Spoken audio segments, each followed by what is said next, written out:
All right, say less. I got you. So high that certain people can't even be around you because your energy is so strong. Vibrate so high that anybody that's wishing to do evil upon you, it shall be revealed. Vibrate so high that any evil entity feels uncomfortable in your presence. Vibrate so... My head hot because I make a lot, don't think that I forgot. Put a track on the arc to find out where he lay his top. 30 shots sitting that dirty Glock, he played and he got popped. Either love me or you love me not. I'ma be me, think it's sweet, you better move discreet. That talking shit be obsolete. Hollow heads remove his teeth while in these streets they play for keeps. Subject to cease, mission complete. Disappear for about a week, I put that dick on my little freak. I'm on some soldier shit. He ain't no killer, he ain't get who he was supposed to get. 50 in the drink, when you jump out, you ain't supposed to miss. Latin, they supposed to blitz, they supposed to throw a fit. Talking peace like they supposed to quit, that stick supposed to kick. I bought my head and that's all off for protection. He know I'm stepping for any minor transgression, ain't no flexing. I'm pressed about the shit I love. And I refuse to leave my mama to bury her son. Hold up, I'm going back in. Like Coach we down 10, put me back in. A tree limb, a cave, a nigga back in. Fault laying them back in. Y'all go around back and block the back end. They run out, I'ma blow they shit back in. Bitch, I'm going back in like I left some. Who that say dread ain't gon' stamp nothing. Now you wanna talk, give you that check coming. Tit, she gon' eat that dick until her nose running. Tit, I gotta beat that pussy like she stole something. Tit. And that cock still clicking. How you killed your partner, but he's still living. But you big woofing on the neck like you be still spinning. I get tunnel vision with that glizzy. I'ma handle business. Yeah. My head hot because I make a lot, don't think that I forgot. Put a track on the arc to find out where he lay his top. 30 shots sitting that dirty Glock, he played and he got popped. Either love me or you love me not. I'ma be me, think it's sweet, you better move discreet. That talking shit be obsolete. Hollow heads remove his teeth while in these streets they play for keeps. Subject to cease, mission complete. Disappear for about a week, I put that dick on my little freak. I'm on some soldier shit. He ain't no killer, he ain't get who he was supposed to get. 50 in the drink, when you jump out, you ain't supposed to miss. Latin, they supposed to blitz, they supposed to throw a fit. Talking peace like they supposed to quit, that stick supposed to kick. I bought my head and that's all off for protection. He know I'm stepping for any minor transgression, ain't no flexing. I'm pressed about the shit I love. And I refuse to leave my mama to bury her son.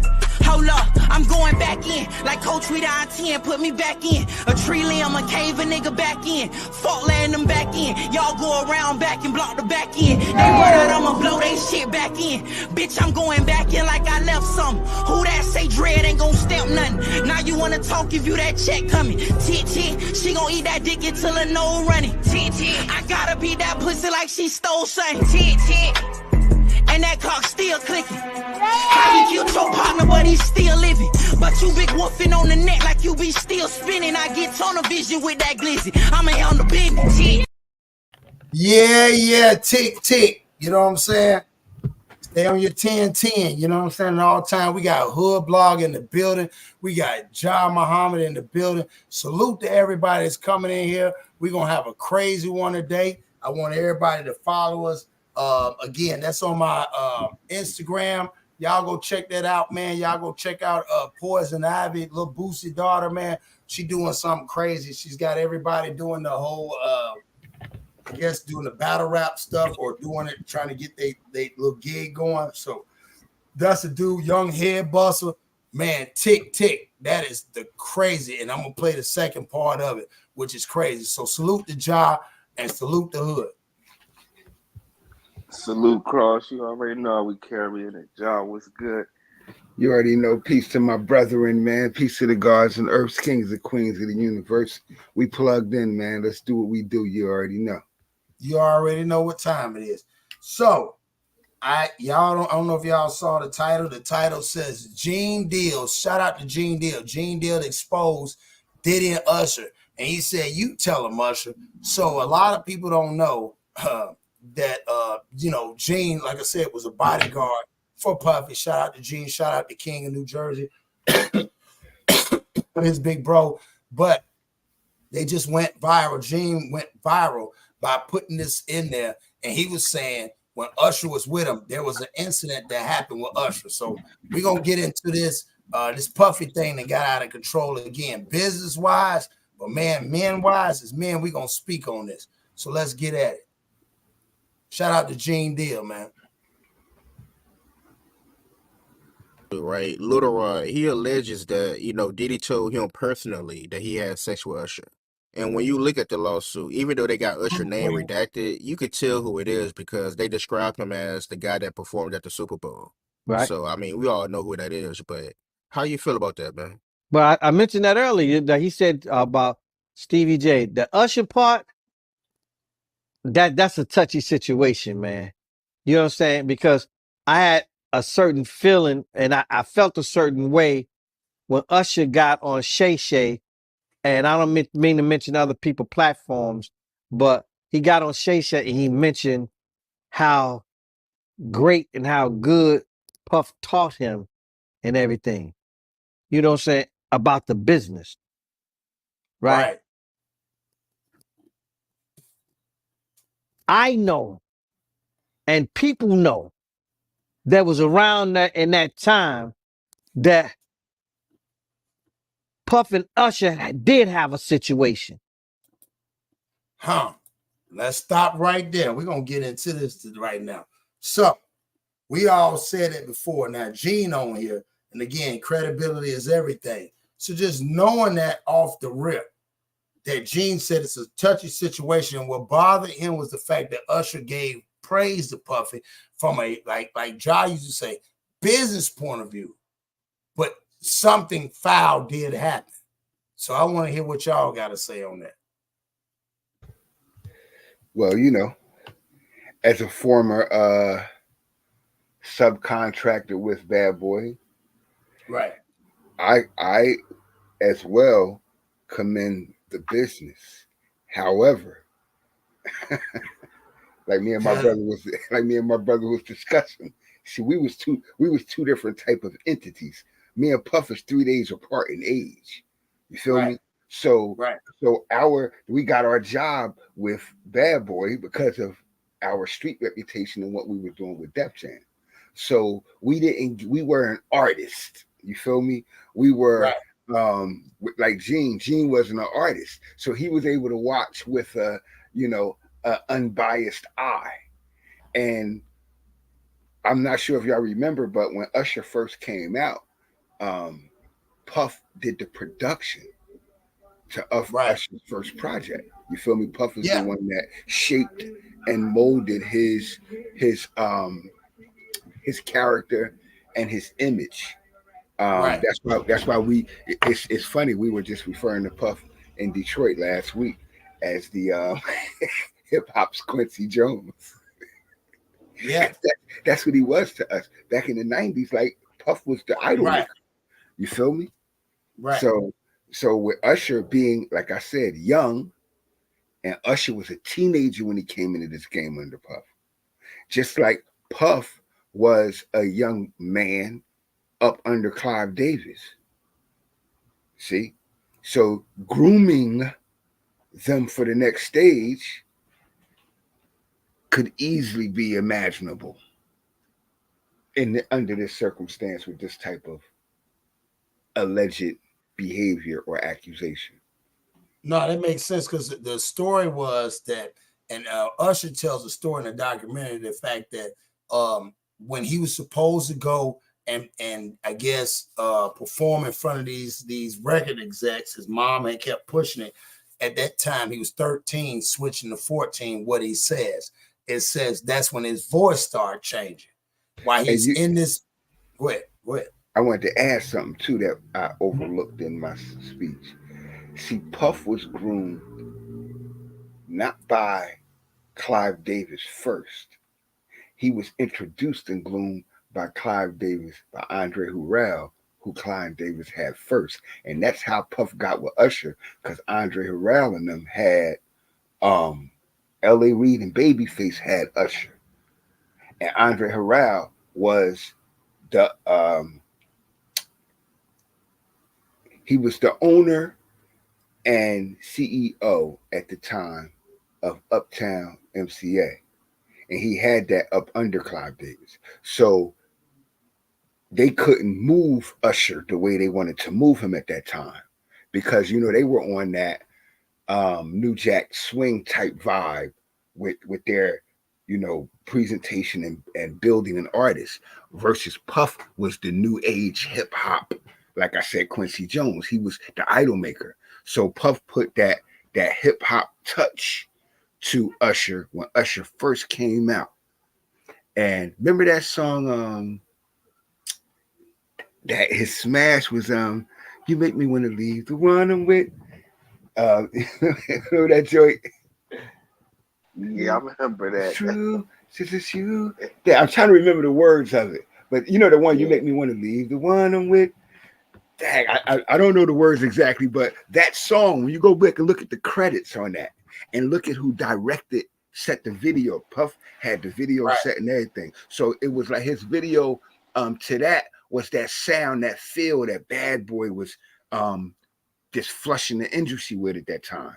You feel me? So it was part of that buildup and that connection. Remember, Andre Harrell and them was already in the house of Clive Davis. That's when the split with him and Russell Simmons came. And this is the early 80s. You feel me? And because see, Russell Simmons came in the game with managing Andre Harrell and Fred Fox from the Dr. Jekyll and Mr. Hyde. That was a rap group. And that was them. That was Andre Harrell and them back in the late 70s, early 80s. And Russ and them was in the game, but when Clive Davis stepped in, he started snatching up all the young black talent in our communities, bro.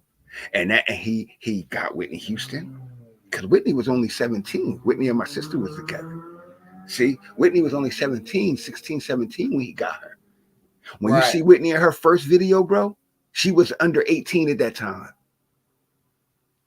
See, because her mom had her singing backup in nightclubs, because her mom was raised by my aunt Kitty Parham, the Stars of Faith. That's what Sissy Houston made her mark at, and was in gospel, but she started moonlighting secular. And Clive Davis is who stepped in and snatched her up. And she met him through Dionne Warwick, which is her cousin. Wow. See, it's all been the same like cabal, the same circle. You feel me? So that's why I told you, when you got Clive Davis on and came in, he touched Andre touched Puff. Because remember, Puff was the director of A&R for Andre Harrell. That's how he got on. He was a concert promoter, and then became a director of A&R after he used to be a dancer for Houdini. So Puff had the business genius and business acumen to be able to take a little and make a lot with. And when he and Andre Harrell brokered the deal between him and Clive Davis for that $24 million, and that $24 million is how Bad Boy got started. Because Puff took that and paid them back $26 million in less than 6 months, and like broke some type of business record in the music industry. Like took their money and gave it all back to him in 6 months. And he got that money off of the Craig Mack Flavor in Your Ear, the single, and the remix Biggie single Juicy, and total first single. And that money garnered $26 million. He paid them back, and he was independent, so it appeared after that. However, Clive Davis was still behind it, pulling the switches like the Wizard of Oz. And that's why Puff now has become the Black Clive. What you think about Salute Sacrifice in the building? So what you think about that, Hood? Yeah, I think it's crazy, and it just shows you how evil, the industry is. And then that just leads me to thinking, like I said earlier, like Big, Craig Mack, all of these people, Mace, you know what I'm saying? Damn near every artist, 112, every a victim in some shape, form, or fashion, because it don't make no sense. And also, what I never really understood was, it just seemed like a lot of minors. You know what I'm saying? So was there never no communication, or was it just to the simple fact where they just wanted to make their family proud, and these stories never hit their families, or did they? Well, I They think just what can't like say nothing. John's saying is that based in this small community that's already understood. Like a lot of times we're looking at it like the person's trying to make their family proud. When your mother, and that's why I wanted to tell the story of what Usher tells the story at 14, when his voice changed, at 13, 14, when his voice had changed, it was actually allegedly 13. He was in this business exec office. He was ready to sing for them, and his voice started changing. His mama knew at that time, man, we in trouble. They said Puffy was in there, and Puffy pulled her to the side and said, "Do you want to make him a star?" And she said, "Yeah." He said, "You have to trust me." She said, "What do I got to do?" He said, "Sign over the rights for him for 2 years to me." And then that's where Usher moved to LA with Puffy, and he had never met Puffy and lived with him for 2 years under his guardianship. And see, that's what it's deep, right? That you say that. Yeah. I remember what we all have to remember is this. When we look at the music industry, 90% of the music industry, the artists are inexperienced, very young, poor-minded Black people. Facts. So when you're a young, you know, like, you know, me and my brother was reflecting. You know, my brother said something to me that was real, which took us into the conversation of Puff. He said, "Damn, Ja, we was there from the time the industry met Biggie to the time the industry mourned Biggie." And our job at that time, you know, our first activity, our first show with Bad Boy, bro, was at as members of Bad Boy, was at the Million Man March that weekend. That was October 16th, 1995. That's the first weekend that we worked for Bad Boy under contract, right? But we were touring with them for a whole 18 months prior to that. You feel me? So we were there when nobody in the industry knew Biggie. I mean, we was outside smoking weed in front of the club, and niggas they knew who Biggie was because Cred Mack and Total was, you know, the shit. That was, yeah, they were the first, you know, the first hip hop and R&B release from Bad Boy. So when Big came out, which was that spring, that summer, nobody really knew him until the end of the summer, until Juicy blew up and he did the Craig Mack remix, Flavor in Your Ear remix. So people, you know, hip hop enthusiasts knew who Biggie was from Mary J. Blige, you know, and you know, all of the movie, what's, you know, 401, all that stuff. So, but mainstream didn't know Biggie. So Puff had an opportunity to groom once again. Damn, I'm talking about it. Total. You know, Total were they were young girls. You know that, right? Man, I'm sitting back thinking, I forgot about Total. Yeah. Now watch this shit. Wow. Yeah, it's deep, right? I'm talking about it because now I'm remembering, you know, the timeline. Knowing the history is important before we, you know, speak on the present. You feel me? Me and my brother both would sit on the stand and say, "Hey, Puff never did nothing ever, you know, ever around us because of who we were out in the street." Still BJ. You feel me? However, we also can testify that we were at Bad Boy today when we came to work, and you know, they was accusing Puff and Christopher Williams. You feel me? Sister Soldier was, you know, she worked at Bad Boy too. She was a public relations director. So she purportedly, her and another sister from the office that was one of the secretaries in the office, walked in on Christopher Williams and Puff. And Christopher Williams was on his knees because Puff had this big ass black desk. Like when you walked into his office, his the first joint we had was 14 Barrack Street, and Puff had his office was at the end of the hallway. You feel me? Facing the left of the hallway of the place, at the office, and his office was at the end of the hallway. Now, if he opened his door, he could look all the way down to the hallway to the entrance of the record label. You feel me? Now there was 14, 7 on each side, 14 offices in the main hallway, and there was adjacent 4 offices on the other side for development, A&R, and all that stuff. So Puff was at the end of the hallway. Now remember, Puff had all of Uptown MCA artists because he was Andre Harrell's hip hop like guru. You feel me? He managed Father MC. He brought in and produced with Heavy D. He was the manager and idol maker of Mary J. Blige. All of the people that were signed at Uptown MCA, Puff was, Jodeci. You feel me? So Father MC was a dancer, a producer, a MC. He was Puff Daddy, but street, not willing to probably do the stuff that Puff Daddy did, because Father MC didn't get the same things Puff got, even though he was a real artist, because he didn't capitulate to Clive Davidson. Yeah.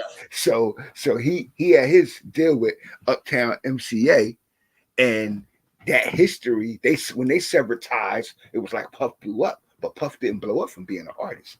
He blew up from being management, how to arrange and create an artist, how to make an artist. And that's what Puff has mastered. Puff has mastered the hustle.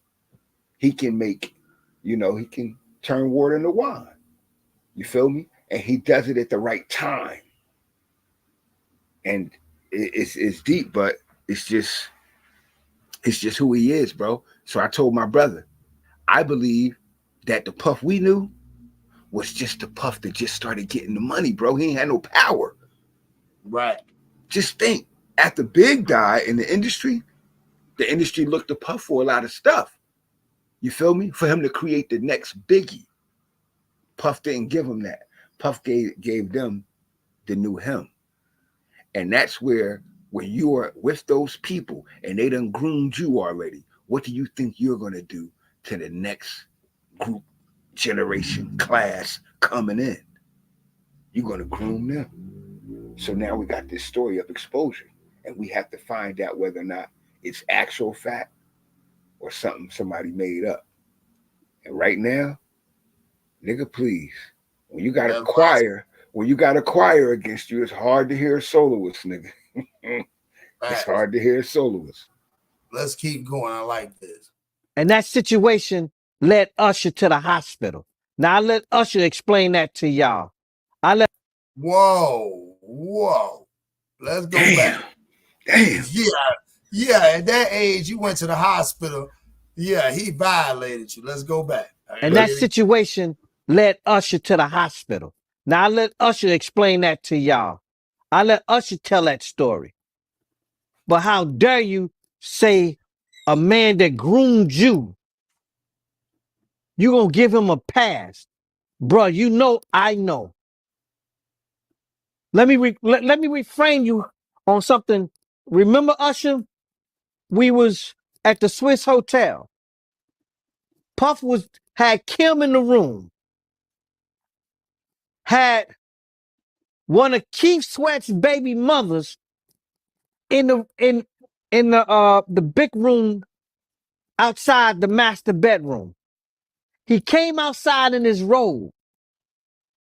She gave him a fellatio right there. His back was turned to me. She gave him a fellatio. You knocked on the door. I came and opened the door for you. Puff went in the room. You came in the room and kissed that girl dead in her mouth. Whoa. Usher, that's why you got that Bumpy Johnson, Usher. You didn't say Puffy, and you just follow behind anything Puffy, dog. I gotta say that. Puffy is wild. Now, again, ain't nothing wrong with that. But the fact, Usher, you came in there and he did that. Usher, he, like you said, groomed and freaked him out, bro. That nigga probably a freak. Man, became bigger than like that.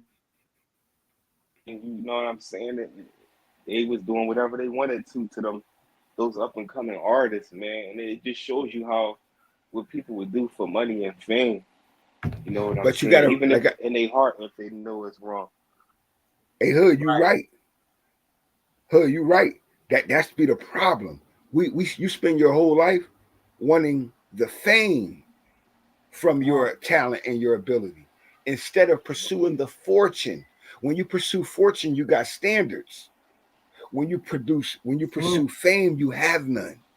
Because you're just doing what others tell you that is to be done while being famous.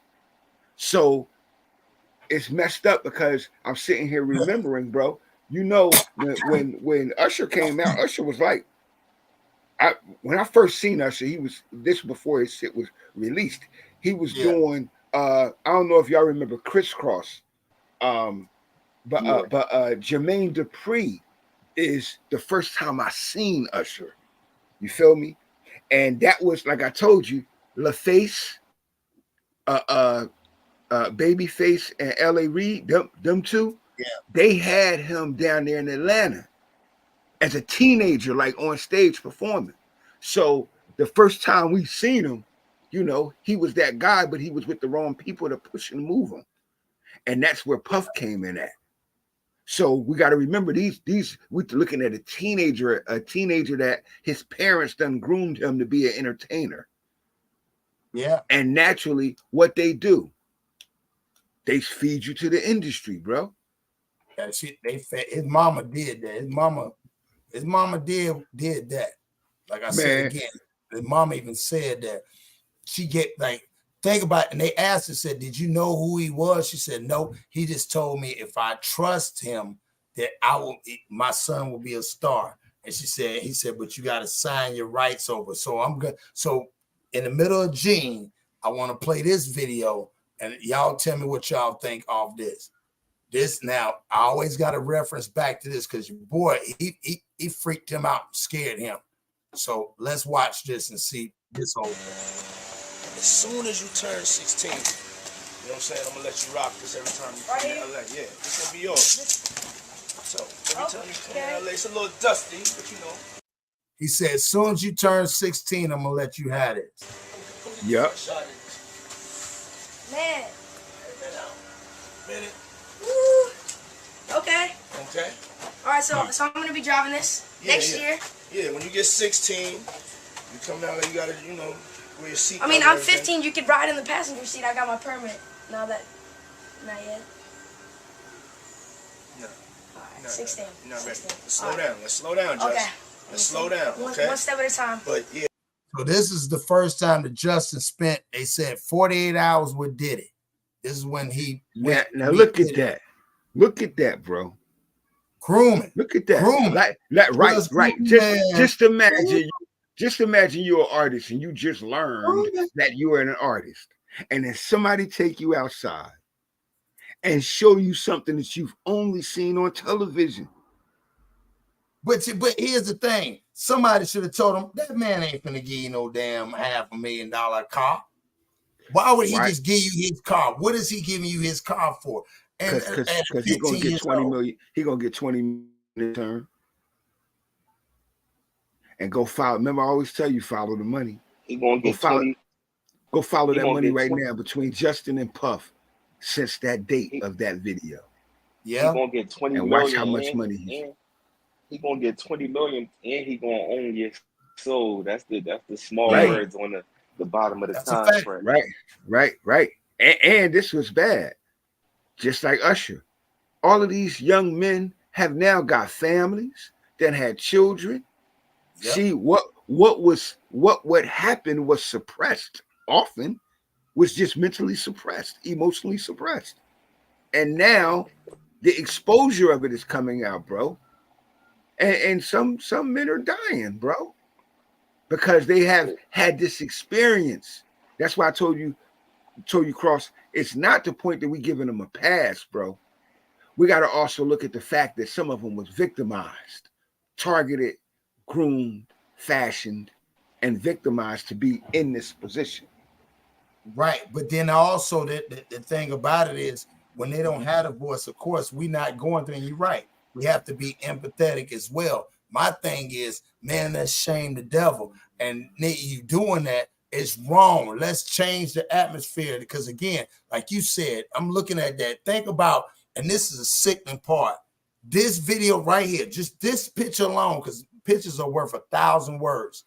That, like you just said, you gave a whole scenario synopsis of that young man looking at something he never had, and his gift, he's thinking his gift is going to get him everything he needs. It's a blessing, and this nigga sitting right there with that hat to the side is the devil, and he's knowing I got you. And after that, hold on, let me finish. And after the 48 hours, imagine we're getting a chance to see Justin Bieber, the innocent one. After 48 hours, he's never been the same.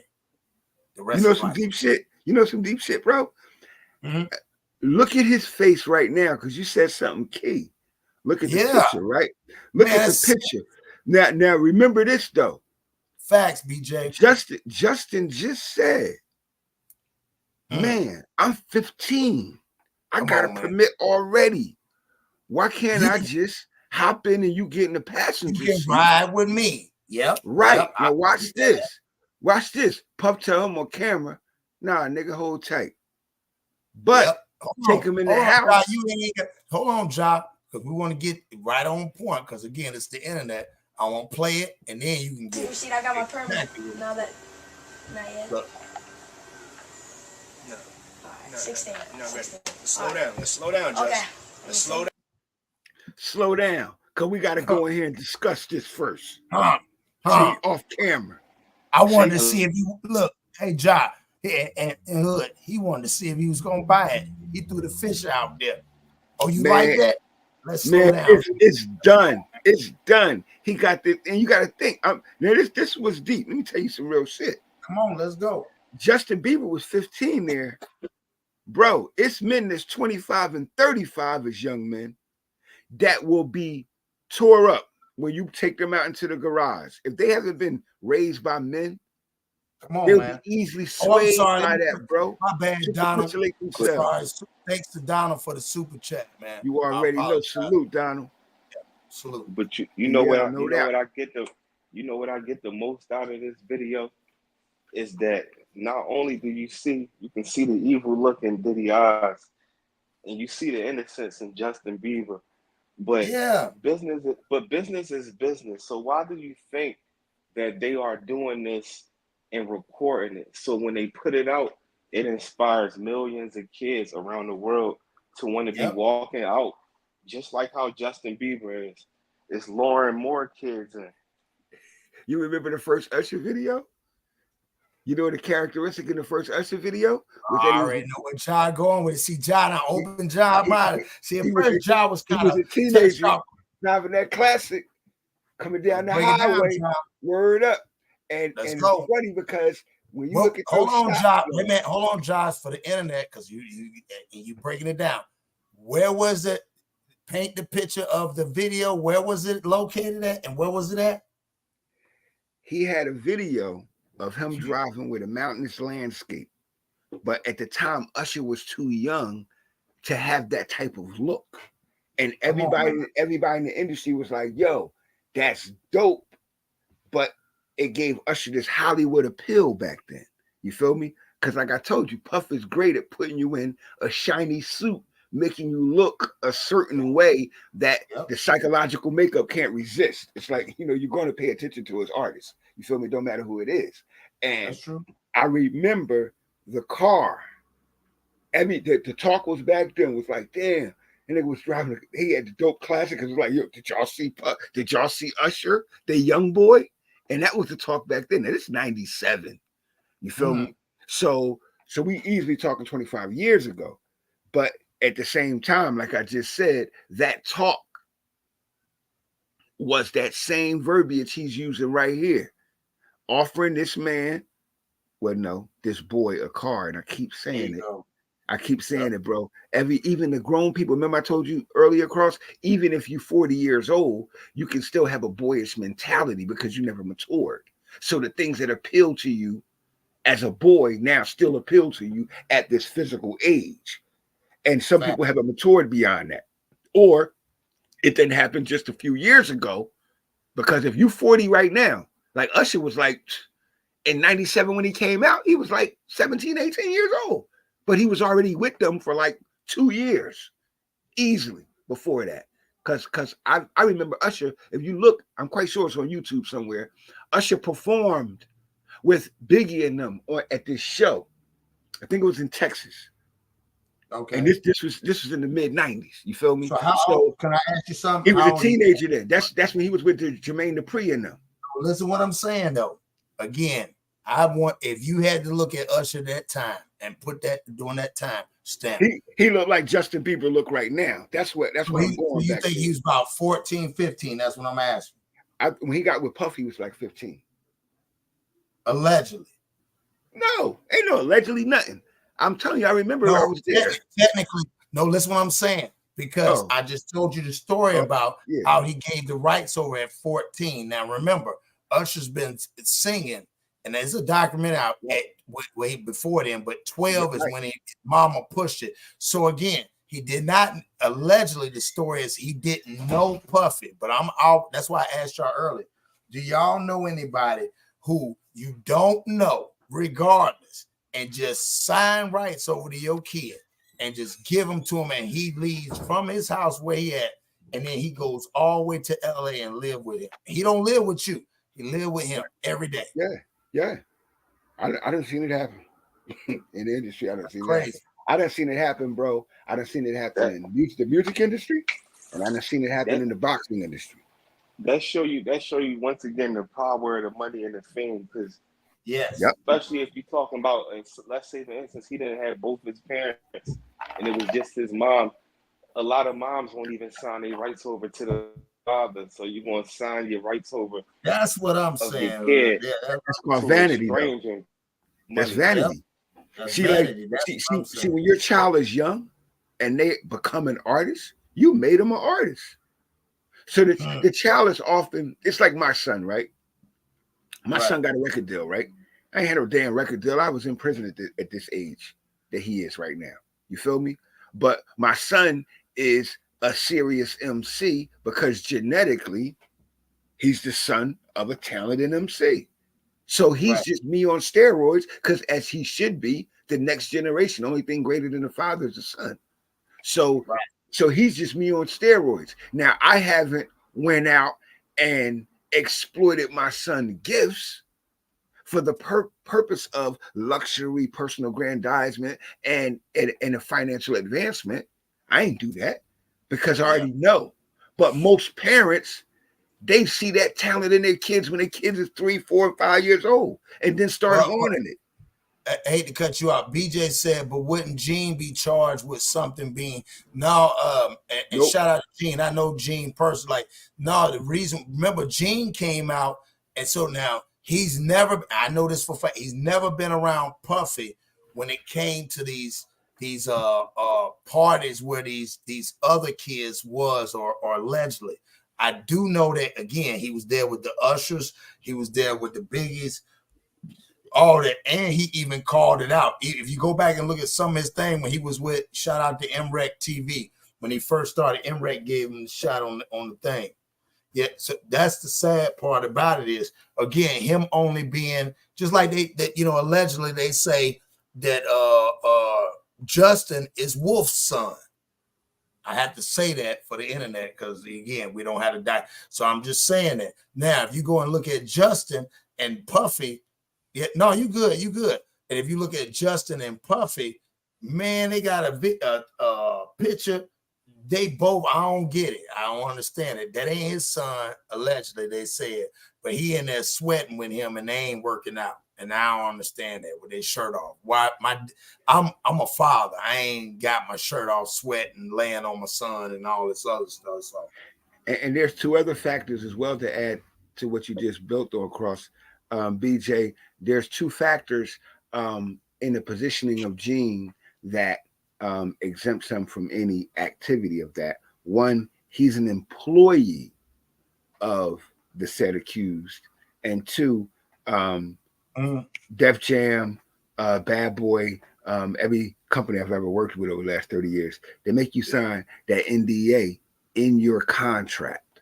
So when you have a contract or an application with them, there's an NDA included, and a non-disclosure. I wish Born. I called Born. Born had been on there. He probably would have called Gene, and Gene would have been on the speakerphone. Where again, the question was asked. Like I said, shout out to the big bro Born, because like I said, and Gene be on there. But let me play this a little bit, and then we'll get in more. And I'm glad y'all said it. Just looking at, I just hate when I looked at this, and again, back to what we were saying was the look that Puffy gave and the innocence, man. Because like I said again, a 14-year-old, think about it. He never had, you know what I'm saying? Think about it. He never had a childhood after that. That was Rob. Whatever he thought of the industry, he at 14 years old and 48 hours, he realized it was for real. So I'm gonna play it. That's just my Hey, BJ, you're right though. You're right, BJ. That like if you know your lawyer, a lawyer will agree to certain specifics in an NDA. Often that holds up contracts. People have to either revise them or extract them from the contract, because that sometimes become a holdup, because it allows people to do certain things without exposure to it. And exposure is the witnessing or the testimony thereof. So when you sign it, you're just like us. We wanted a contract with them, right? And we wanted that set up instead of being employees of Bad Boy, like we were for Def Jam. Puff put us on being subcontractors. So we have an independent authority within our own business rather than being up under his authority. Well, basically, so, you 1099 at that time, you are an independent contractor. I mean, you follow those rules, but at the same time, if you don't work or you don't do what you got, you don't get paid. Yeah, but that's in that contract. You know, there's stipulations for that NDA. And that's my point. It's a whole separate page of the contract, but it's in the contract.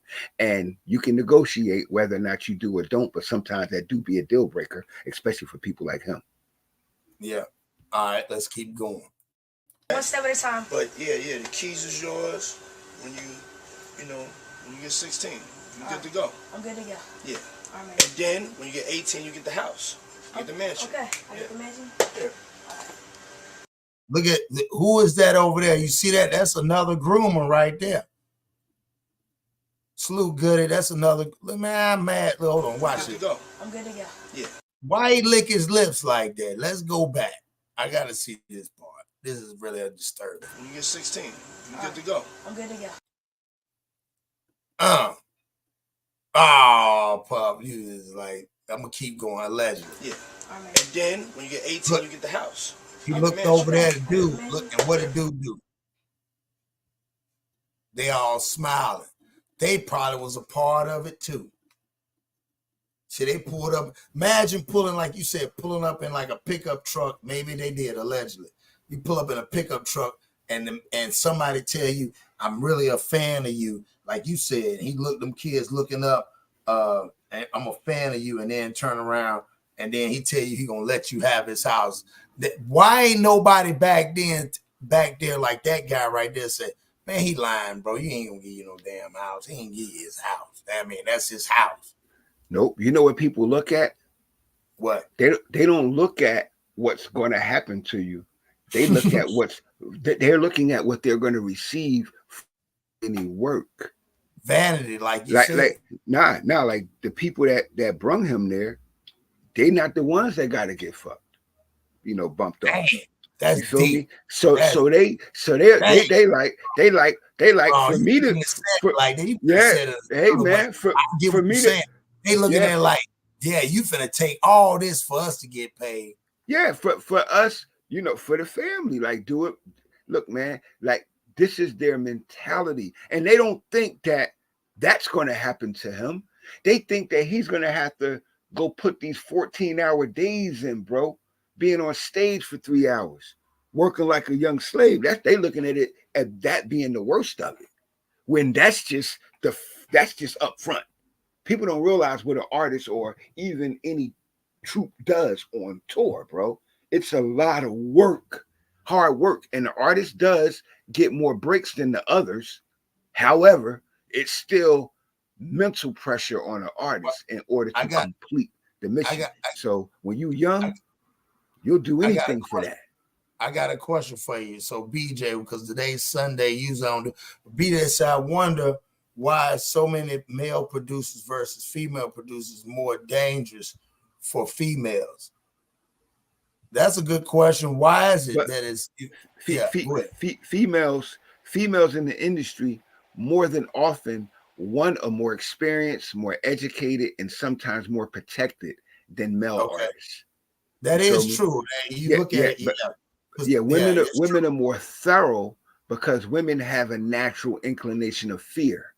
So they deal with emotion and instinct, while men deal with logic and reason, which allows them to sometimes And hold on, become let me add to the ignorance is pride. Because pride will carry them what to the that's your room. ego. That's what Okay. happens when of a man should know before he think, before he talk, before he act. Facts. So, but men don't do that. That's a discipline. Men don't do that. While Yeah. women do certain things just out of the sheer nature of fearing that they will fail versus their counterpart in society. So they study more intuitively. They get the intricacies, the details, and then they function from that level. Now, Right. the man's nature allows him to take bigger risks and get bigger reward in certain instances, but a woman is more assured. So her work is often viewed by another male protector of her work. And if she avoids that wolf that will exploit her from the beginning, she's often walking through the steps, being shown step by those that protect her how to protect herself. So the female don't go into it with blind confidence versus the males. And Real not to leave talk. them alone. Not to leave no male. You can leave a male alone and try to have confidence in him. Especially if you're a woman with a son, you don't understand the threats of a man, to a male. So you'll leave your son alone with another man, thinking that in the confidence of what a man should do, while not knowing how to identify those type of men. We place our boys, our males, our young sons in danger of predators that are not men at all. They're just corrupted males. That's real talk. Hood, you wanna piggyback on that? Yeah, I hundred Hood might percent be. agree.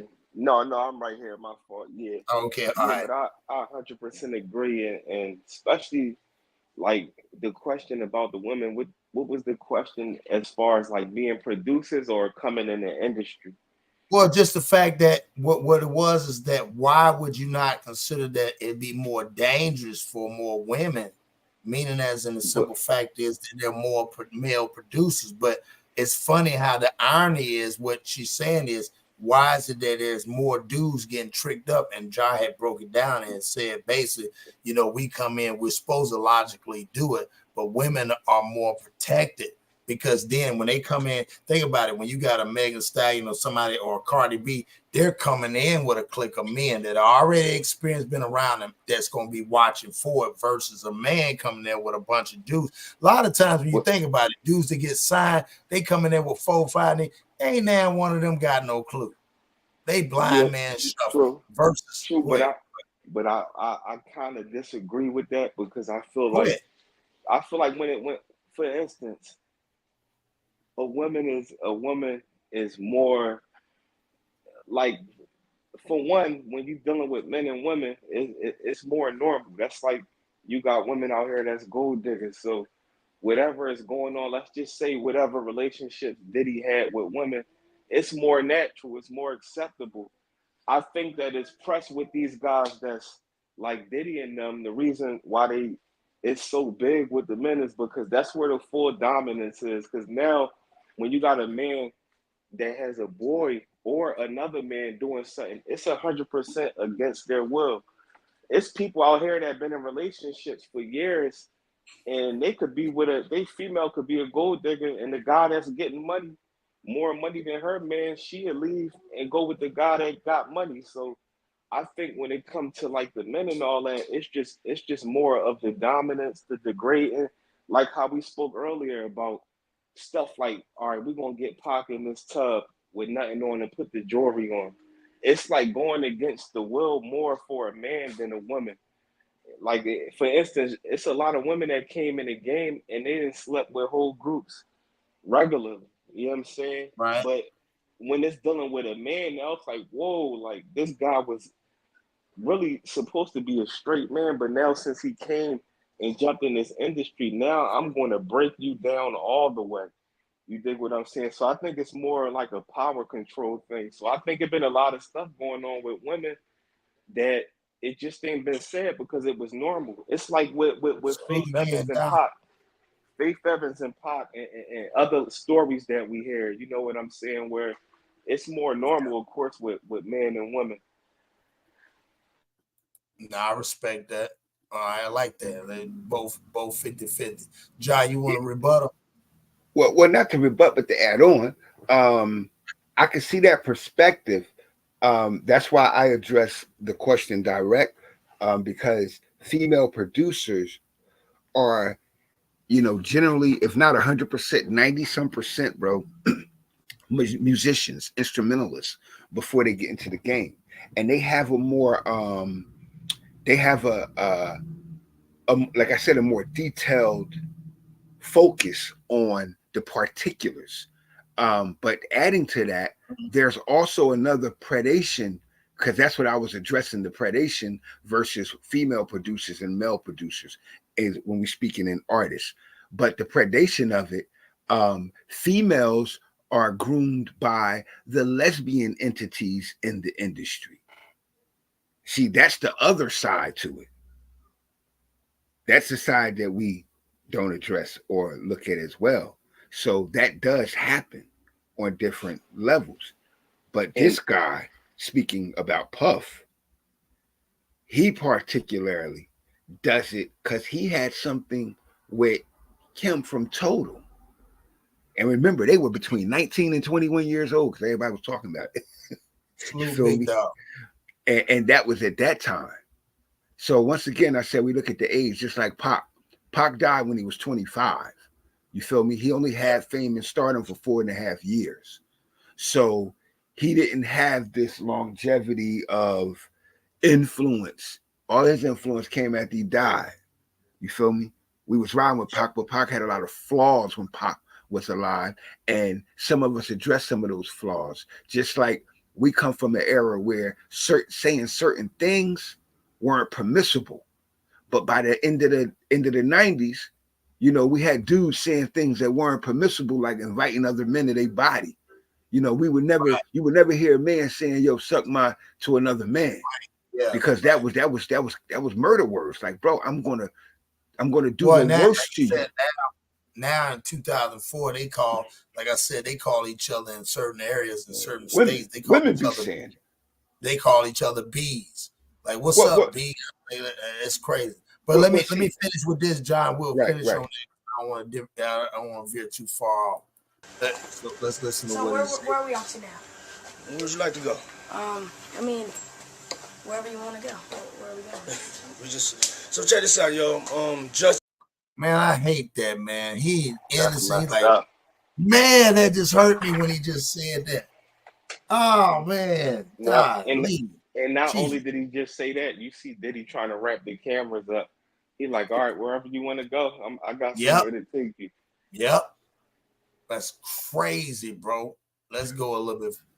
You want to say something, John? Yeah, I was just looking at the innocence, man, and the whole like these presentations. Now we can look at it two ways. You feel me?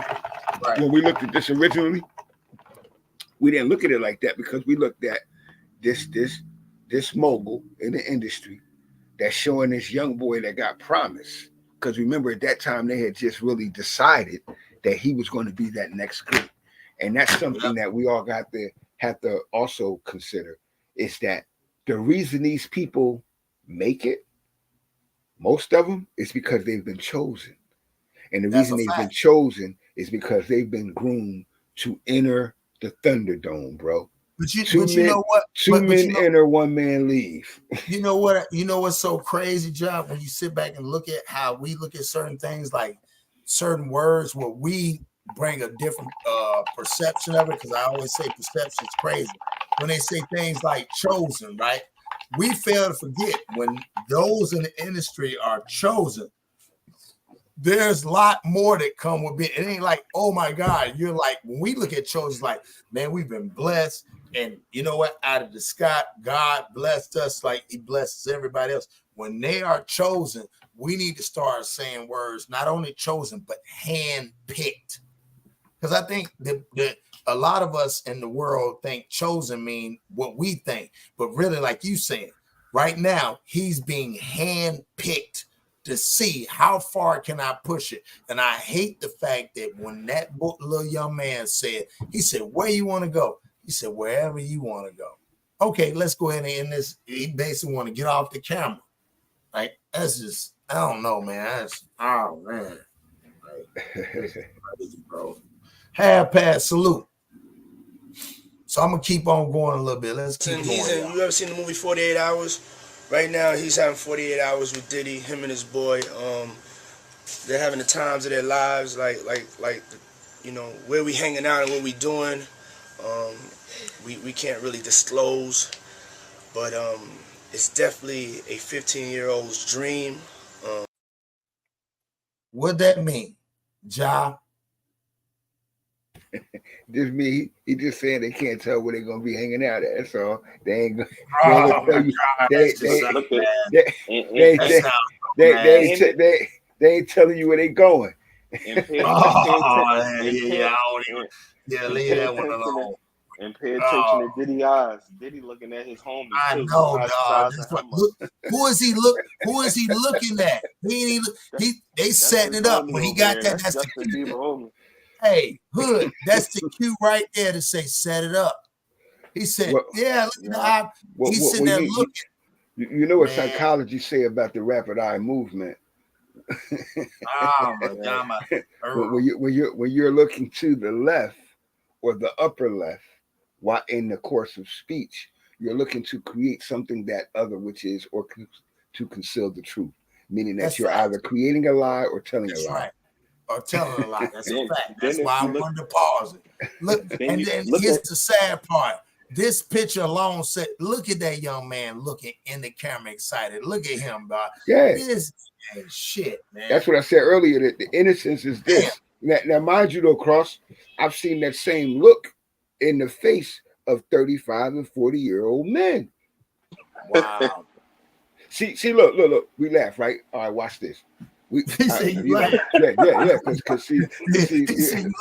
I've been in the streets since I was 12 years old, so I done seen men compromise themselves for a lot of shit. Come up, I done seen men go kill other men that they shouldn't have. They never did nothing wrong to them, bro. Just to come up. You feel me? Dudes will do anything to get what they mostly desire, and it doesn't matter whether you're a child or an adult or elder. If you haven't learned or accomplish the discipline of self-control and self-worth, then you can be a victim. Yeah. And a lot of us are victims. Sometimes we do things, man. Sometimes you be at your job and an employer get on your get on your last nerves and make you tolerate something that you generally wouldn't tolerate. See, so it's just a minor explosion of an atom bomb like that, and it's wrong. Because Diddy's supposed to have Justin Bieber hanging out with his sons. Yeah, word up. That should be your dream. Justin Bieber should be hanging. He talking to Justin Bieber like he his son. You know why? Because he's going to exploit him for that money. Yeah, and he talking to him. No, he talking to him like he talked to Meek Mill. Yeah, I'm going on and say it. He talking to him like he talked to Stevie J, like he talked to a grown man. He said him and his homeboys having the time of their life. And the thing, he said, I can't disclose, because you know why he can't disclose? That's where the NDA comes in. Yeah, let's see. How long Meek Mill been out? Man, I don't since early 2000s.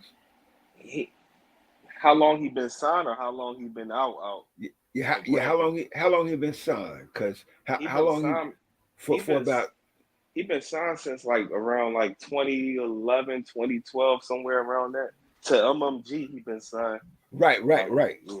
But prior to that, he was doing like the battles and all of that stuff. Yeah, freestyles and all of that. DVDs and everything. Right. And he was a young boy doing that, because if you go back, let me see, what's this, 2024? Damn.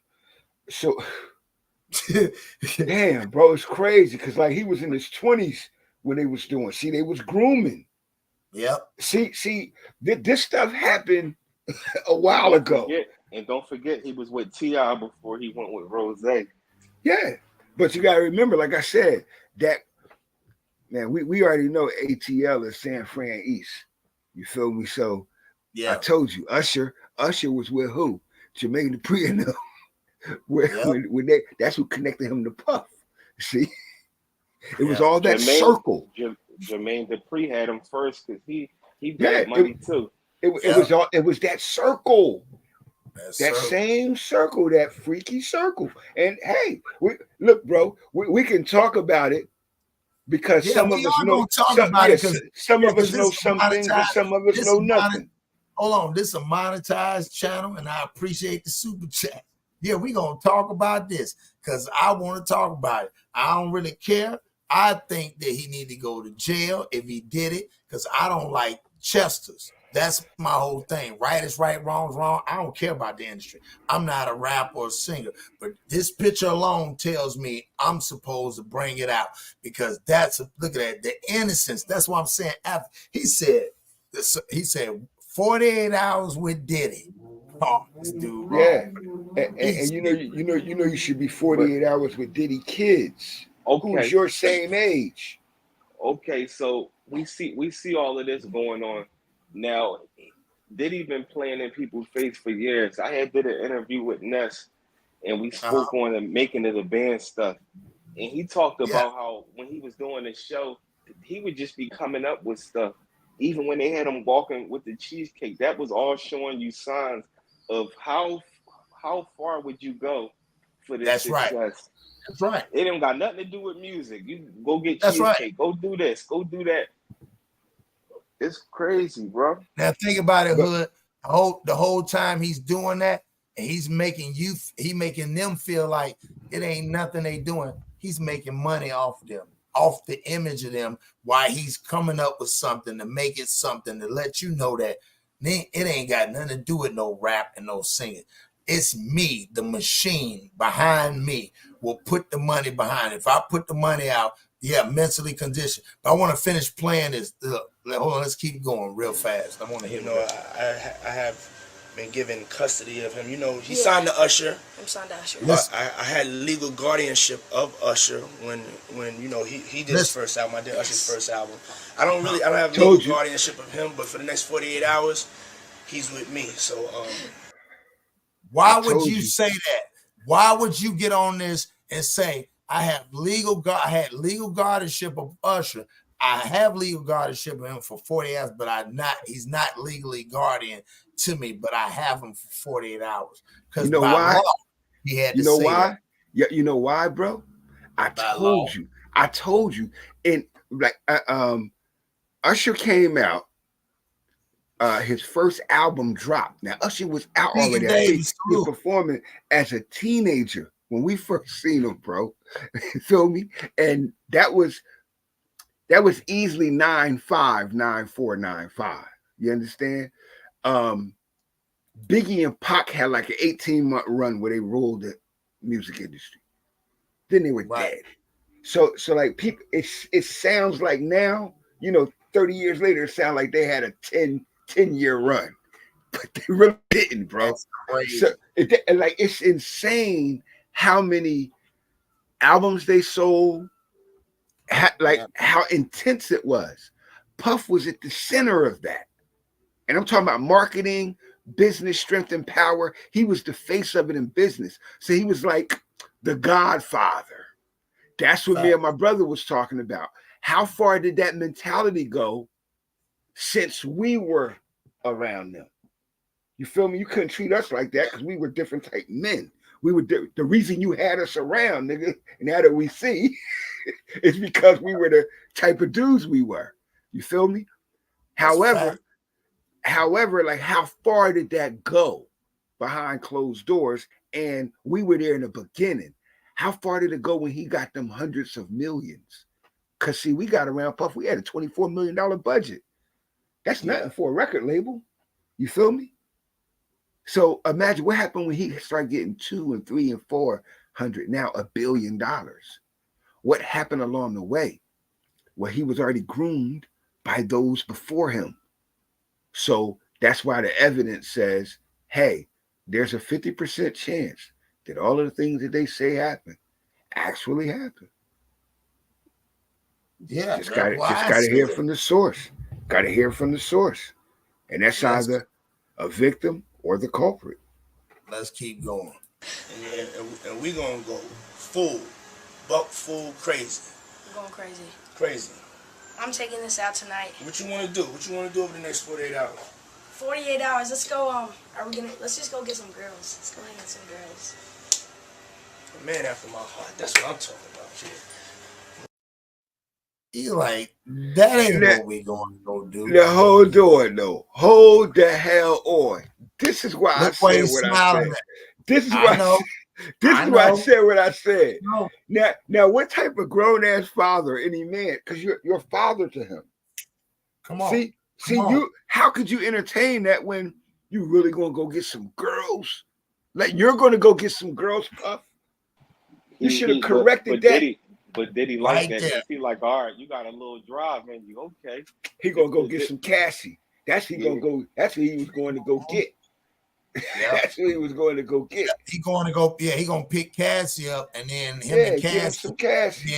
and then Puff gonna do what he got to do. That's what Get he him, do. That's man, how. That's bro, crazy, bro. right here. I told you that's first of all though.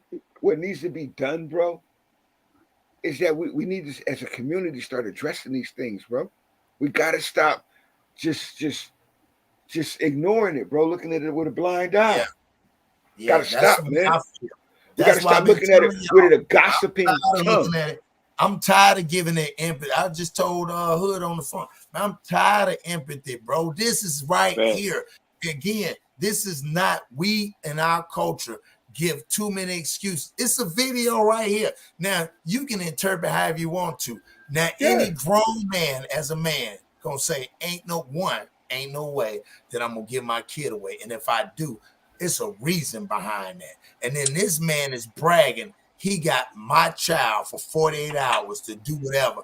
Now, as an adult of my child, I said he can do whatever he want to do. And this little boy is on the internet saying, I want to go get some girls. He like, a man of my heart.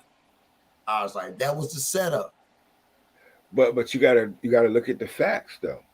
I told you before, in order for him to get somebody children, he had to be given. He ain't kidnapped nobody. No, he didn't. No, yeah, I ain't so saying he did. yeah. So the parent already is compromised. Like Justin Bieber parents, right? Looking at him like, hey, he about to be driving a Lamborghini, and we gonna be in this mansion. We're gonna Like be that's in this mansion. yeah, that's what they looking at. They like, man, that they don't see what's going to happen. Not even that, Ja. Let's go further. When that wire transfer gonna hit? Yeah, man. We waiting on that first wire transfer. Man. When that money hit that bank account, hey, Justin, be good, because guess what? You've been sitting outside playing your little guitar. We ain't had no money, and you finna get paid, and it's sad. Let's hear the rest of this, and then we'll go to Gene. A man after my heart. That's what I'm talking about, kid. Yes. Ain't that crazy how they had to show the car at the end? Why they show the car? Like you said again, it was the enticement. You know what that car is for? That car is for the next victim that's watching that show. Come on, man. See, and that's what we have to, when we take a stand, all we have to do is start teaching the next generation their worth, bro, their value. So we do that, right? We change the culture. So because you don't see the other guys doing it. John, like you said, you saw older men go through it. Do you think that Nori fell in that loophole too? Because yeah. Don't get me started, boy. That video where Nori was happy when he got that car laid up on him in the bar when he was the skinny Nori before he got that. That's why he don't speak, because he got to deal with revolt. Like John said, business at the end of the day is business. He's scared. But you can't tell me if he done went through there with, let's hear what Gene say. Because Yeah, man. Man. Now I'm telling that because you taking up for somebody that you know and a lot of more people know didn't do you right when you was at Diddy camp.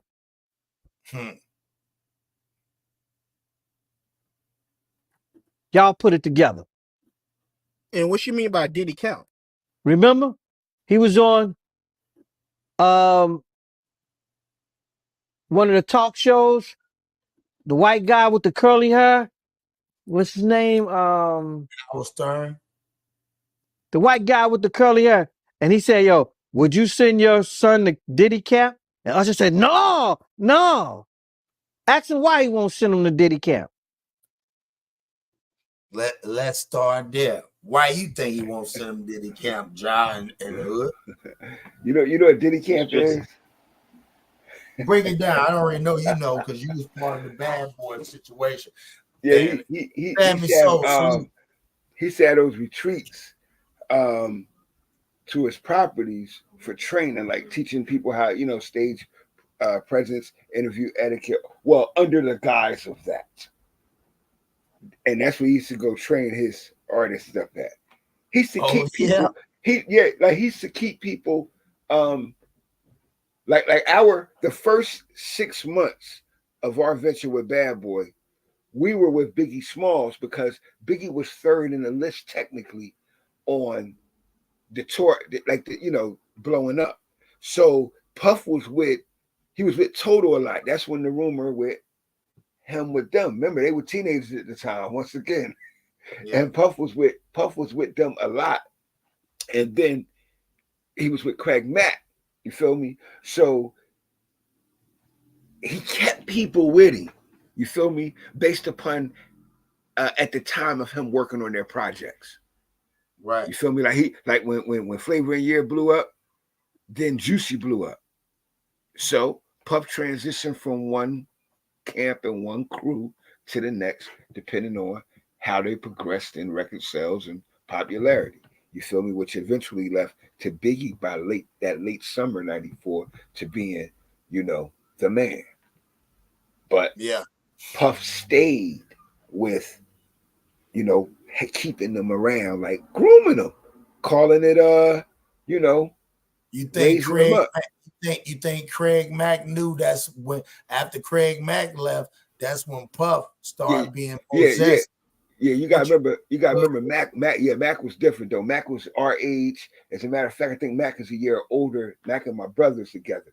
So Mac was our age and he was from the street. So Mac didn't, Mac messed with Puff on business because was like I said, the beginning of things. You feel me? Yeah. He was in the beginning of things. It's the other ones. Like Mac wasn't young. You feel me? He wasn't young. And I don't know about his business acumen, but we spent a lot of time around each other. So he wasn't he wasn't I mean, look at it kid. Look at it before he died. Puff, they had to really get on his helmet, just like with Black Rob had to get on his helmet to make him end up having to pay for the funeral. Yeah. Now it's crazy you say Rob. Me and Rob was in prison together. And and it's deep, bro. He was not the one. See when Rob was at his source, Puff loved to keep him around because Rob was Robbie Rob. That's his original.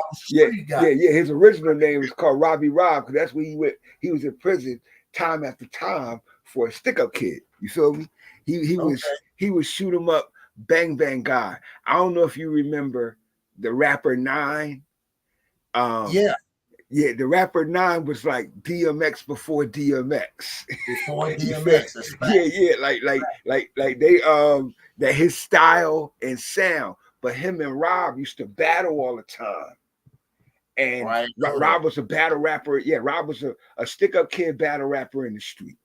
You feel me? And all of them, Mace, Cameron, all of them was subservience to Rob.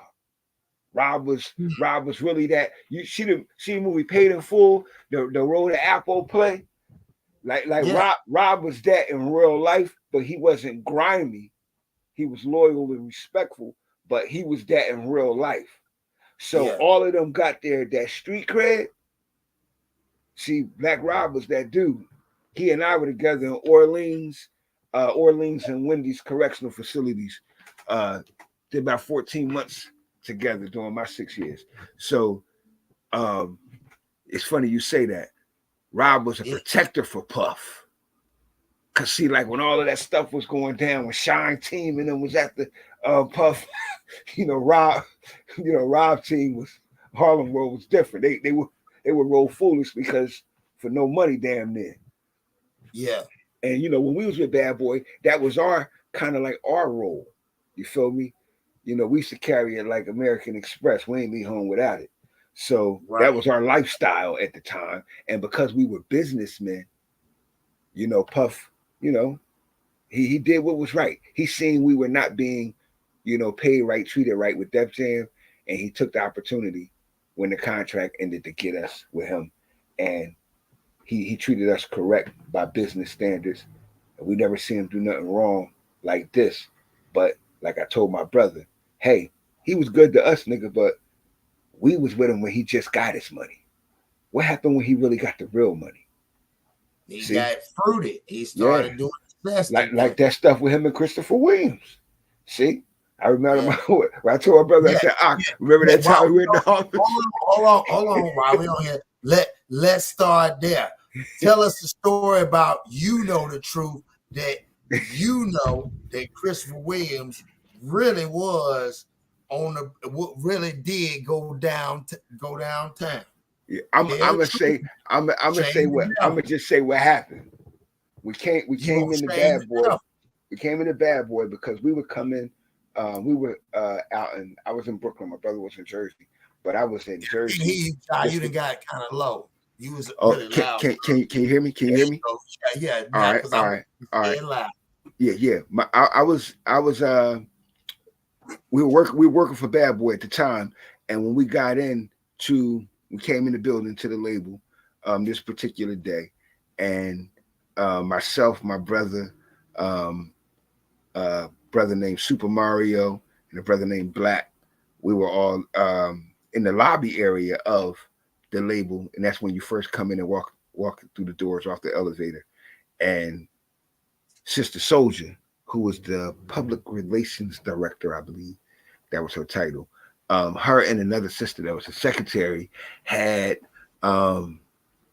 was wilding out, not wilding out, but they were talking with disgust about what they purportedly walked in on earlier that morning when they got there, which was Puff in the office with Christopher Williams on his knees giving Puff fellatio. Wow. And for the record, can we say after that situation, Christopher Williams ended up getting the role in New Jack City and he had an album? Is that a fact? Can we say that? Well, I think at this time, New Jack City, he was known for New Jack City and his first album. At this time, he was transitioning to the second album because the first album did great, but the second album, the single had a flop or something. So it went, and hold on, you can't say it went double styrofoam. Yeah, it would.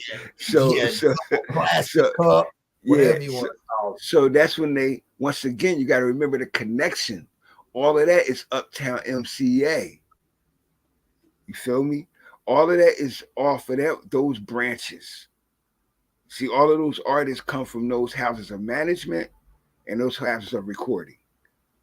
Right. So that's where, because Uptown MCA and Jive Music were all from that same house of Mr. Clive Davis. Mr. Clive. And it all goes back to that guy. See? Word up. Right, for real, bro. Yeah. Clive, yeah. And sipping at the same time.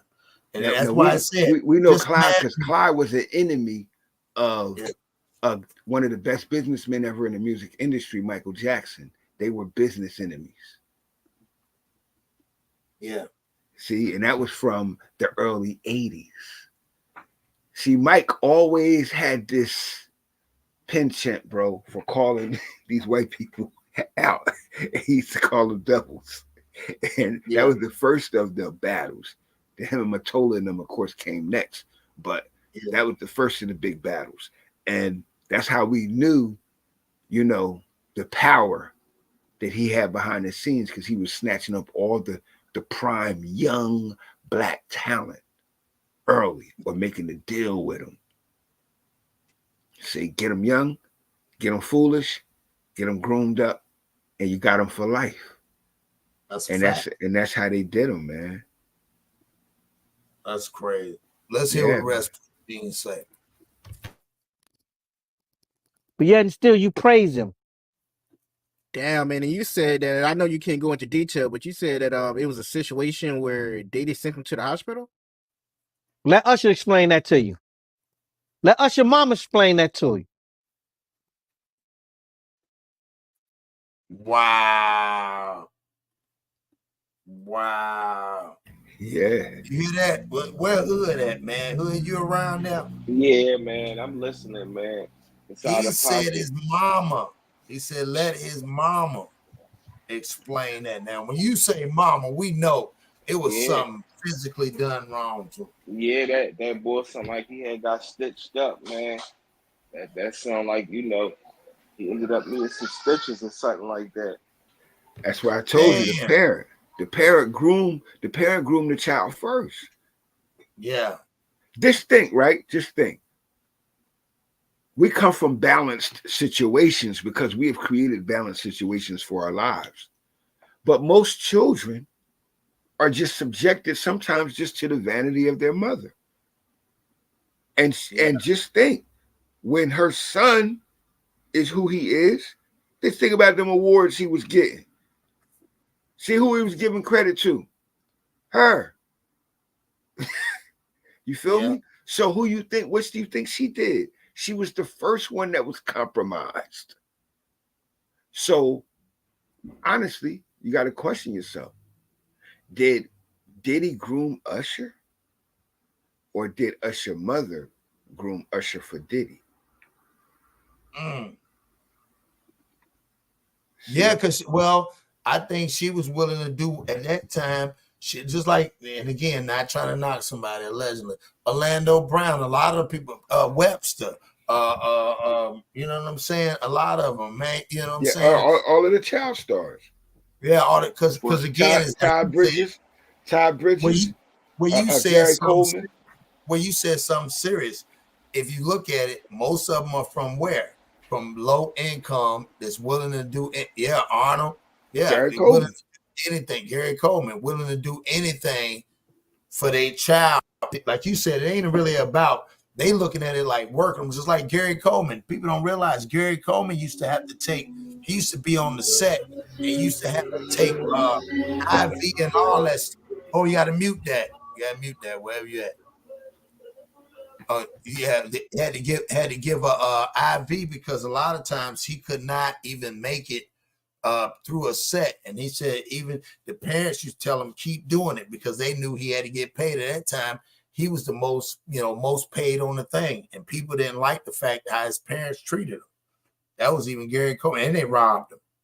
Do Allegedly. you do you know that 90% of all childhood stars from the 60s and the 70s and the 80s are dead? Mm, Look, we don't realize how young Biggie and Pac was. right. Biggie and Pac, for real, bro, they was 25 years old, 24, 25 years old, bro. If they made it to 25. You feel me? So it's deep, man. We don't realize what this thing does to us when you're not properly protected. And Yeah. if your parents don't protect you, bro, who else is going to protect Yeah, you? like Feel me? like how Leah mama did it. Yeah, Same thing. Aaliyah uncle. Yeah, Aaliyah Uncle mom and uncle took her. Aaliyah uncle took her to R. Kelly And they already had a plan. And this man said it, and nobody addresses that shit. See, that's what upsets me. Like we Right. know y'all took her over there. She was already sexually promiscuous. You took her over there and had a plan. And then soon as it happened, the mom stepped in and told him, nigga, come across state lines and marry her. See, but we look at the presentation. Look at the setup. Like the other girl, 15 years old in Florida at a court trial. Hey, what the hell are you doing down there? And you from Michigan. You down in Florida at this man's court trial. Then you admit it. Oh yeah, you know, my parents are your parents. That's my point as a community, bro. We got to start standing on business. So what I'm gonna do right now, 261 in the building. Salute to everybody up in this piece. Make sure y'all please hit that like button. Coming in here. If you don't like me, I don't care. But still at least hit the like button and know that you hate on me and you like me. Like, can you stay up till 4 a.m. with them and party? I mean, I could. I actually stayed up longer than them. And what do you have money? What's going on? I mean, I had like per diem. I had like, you know, what like a living. life. Yeah, it's pretty crazy. 14 years old. You're a dad now. Would you ever send your kid to Puffy camp? Hell no. See? Many people out there believe that Usher was Puffy's first victim of the power ritual. There's no proof to show that, but these clips may convince you that something strange was going on. I mean, back in the days when he was like 10 and I was a little bit older, his older brother, we used to fight over the Frosted Flakes. You know what I'm saying? Before pause was invented. You know what I'm saying? But it's my brother for real. We used to actually wrestle off of the Frosted Flakes because he used to always get up early with me. Now he's one of the richest stars in the world. And What the fuck did Puff just say? Nobody's gonna acknowledge this but me. Puff just said we used to wrestle over the Frosted Flakes. Wow. It's dark. It's dark. And plus, when Usher just said he would never send his kids there, he smiled and laughed at the end. Yo. He out of pocket. And you know, growing up, growing up, period, if you say you don't want your kids to experience something you've been through, that's because you know those things was bad situations, whether you was in jail, whether you grew up in one of the worst hoods in America. So for him to jump to that and say, hell no, but then smile from ear to ear at the end, it was like, I don't know, that's out of pocket right there. Well, think about this too, Hood, at the same time. People don't realize most actors and all them, or even in the entertainment business, if you ask them, hey, would you let your child be in it? They always got at least one, but they don't want to do it. But most times they'd be like, no, I don't want my child to be in the industry. They don't push for their child. Most famous people, just like LeBron, I don't think he really want Bronny in it. I think he had no choice. That's what I think. I might be wrong. I just think he don't have a choice. He done got too big. We gonna use whatever we can. I think and they got Kevin Hart hosting the joint. They out of pocket, man. They got it's a lot going on in that room right now. Going on. Hey, hold on. Let's keep going. Let's hear the rest of it. And we're streaming live. That was stupid. So what do you guys think? Is Usher a part of surviving Diddy, or is this just a silly assumption? Well, now we move on to the next chapter. Regardless of all the nonsense, Puff was truly a genius at discovering and developing artists. To keep you humble somewhat, or are you just like humble somewhat? My bad. I had cut it off. So this is crazy. So he was getting a per diem. That's all he was getting. He was getting a per diem. What per diem is lodging and food. Diddy already rich. What y'all fighting over Frosted Flakes for? Yeah, that's nasty. Yeah, Diddy nasty as hell with that fighting over and wrestling over Frosted Flakes and stuff. You shouldn't even do that. And he said, and the crazy part, he said, man, that was like my brother, man. People fail to realize Usher was 14 and Diddy was 20 some years old, sleeping in the bed together. That is not your brother. That's not your mama peoples. That ain't even your peoples. He had legal guardianship for 2 years to do whatever he needed to do with that boy. That's crazy to me. It's crazy. It's like they kind of use jail tactics. That's like the Justin Bieber joint. He pulled them up, showed them the car and all that. That's like being upstate and you accept the cake that got put on your cot. You dig what I'm saying? When you choose to eat that cake, you gonna owe something, and you're gonna continue to get fed in that joint. You dig what I'm saying? So it's like the same tactics that they're using and pushing it right in front of people's faces. That shit wild, dog. What do you think, Ja? I mean, it's just another example of how it is and what it is. We know the game, bro. We know what they doing. What are we gonna do about it? That's the worst part about it. Yeah, well, it's real simple to handle it. Like we just gotta have, without unity. Without unity, there's no nothing. I was about to say, we got all. Yeah, that's I was speaking as a civilized man. Without unity, you don't have no community, no common unity. You don't have no laws, standards, principles to be enforced. Then this type shit happens every day.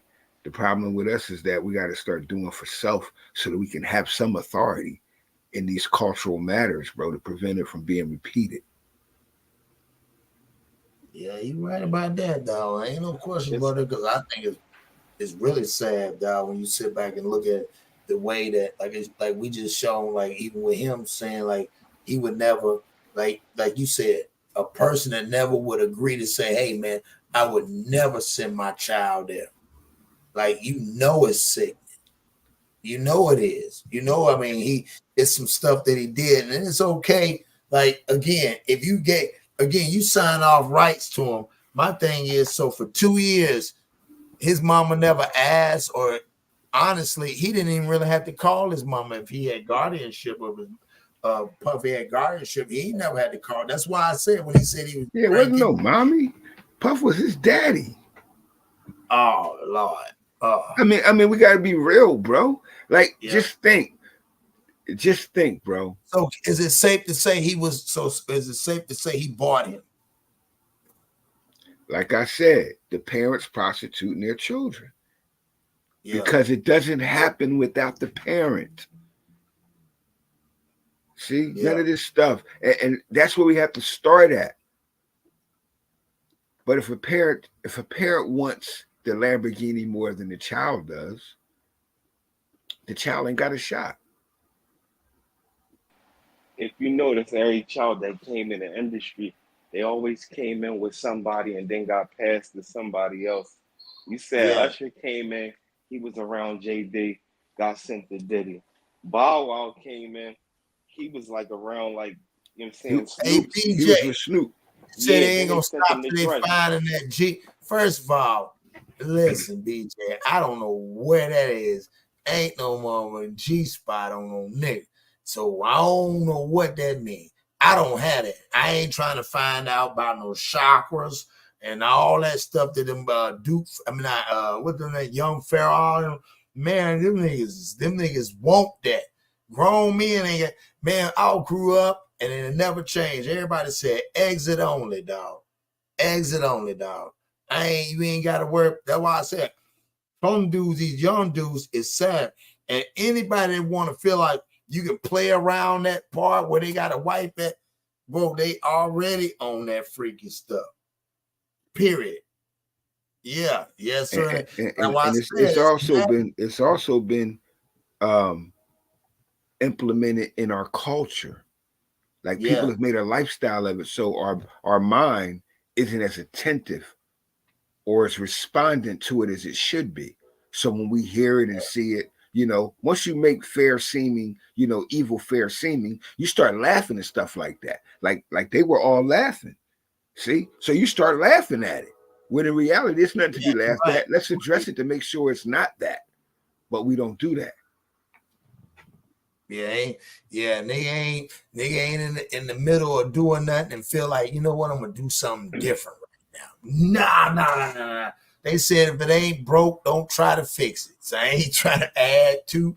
These niggas around here, they nasty, bro. Like, to me, that's just me. And I ain't knocking nobody. You got your thing, but me, that's you might We got, but that's the point. Go to a porta potty. We gotta start. We gotta start knocking people and their behavior. No, I'm saying you're right. But that's what I'm saying. Like the type niggas be like, man, we ain't messing with them. I use the analogy. No, I'm just telling BJ. I use the analogies. If you like to lick porta potties and toilet, then that's cool. Because if that's the next closest thing to it,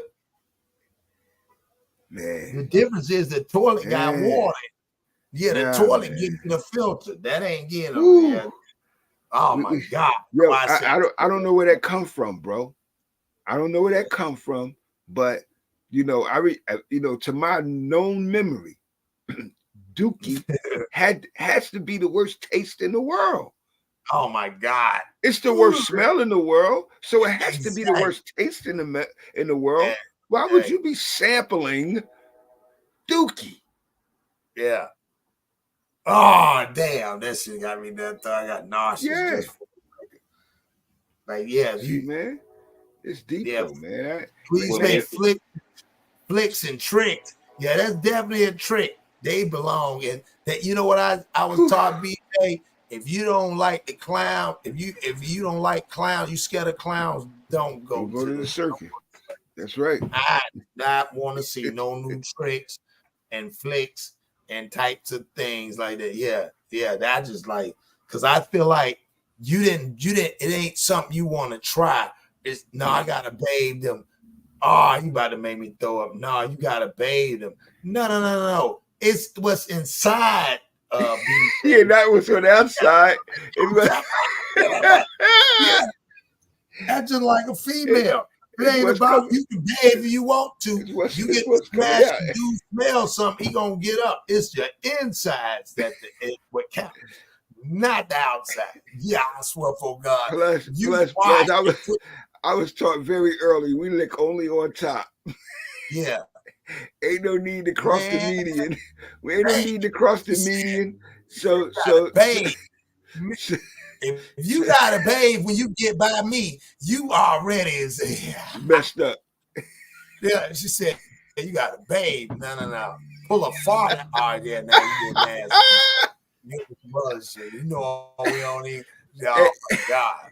Hey, but real talk though, bro. The sad part is this. Yeah. Those same young boys have now made victims out of other young boys, because to them, when you learn something so young, you begin to live as if this is the way. I think you know what, and I hate to cut you. Well, Hood, you gonna say something? No, I didn't mean to cut you off. Just saying Cross. That's just about what we was talking about on the last stream with the guy that had when it was like 11 of them in the crib and all of that. And we was speaking on his stepdaughter, and we had spoke on that where that stuff is embedded inside of them, so it becomes regular. So now they continue to cycle one way or the other. Now they get a kick out of living on the dark side. You know what I'm saying? So that's what make it even crazier, bro. Yeah, that shit crazy, dog. That's what I said, man. I just think, like I said again, a lot of time they old saying is curiosity kills the cat like a motherfucker, dog. That shit kills. So I'm gonna play this video right here. This is Usher on the curly hair guy channel. Do you understand what that's like? For years now, disturbing rumors have been circulating on social media that Diddy groomed Usher when Usher was a teenager. And according to multiple sources, Usher's mom allegedly found out about the depraved things that happened at Puffy Flavor Camp. Usher's mom, Janetta Patton, has seemingly alluded to the questionable things going on at Diddy's house and in the music industry. And while some believe she willingly gave Usher to Diddy, others are defending her, and they're saying she didn't know better. There are all kinds of unsettling rumors swirling around the infamous Puffy Flavor Camp, from claims that Diddy allowed older women to essay Usher, to allegations that Diddy personally did something to him. Diddy himself previously made some extremely bizarre comments about waking up in the same bed with Usher when Usher was just 10, and then hey, there it is. Now it goes deeper now. Now, he knew that boy when that boy was 10 years old. His mama said, that's why I know that she ain't want to get connected. Now it's that people's coming out. Because, again, you giving your child away at 14 to somebody you've never met but one time in an office. I think Diddy knew Usher at 10 years old. That's just me. I got it. I got something that's even deeper. See, there you go, John. I'm convinced. I'm convinced. Word up. Puff was knocking off Usher mom. And why you say that? That's how he became Usher dad.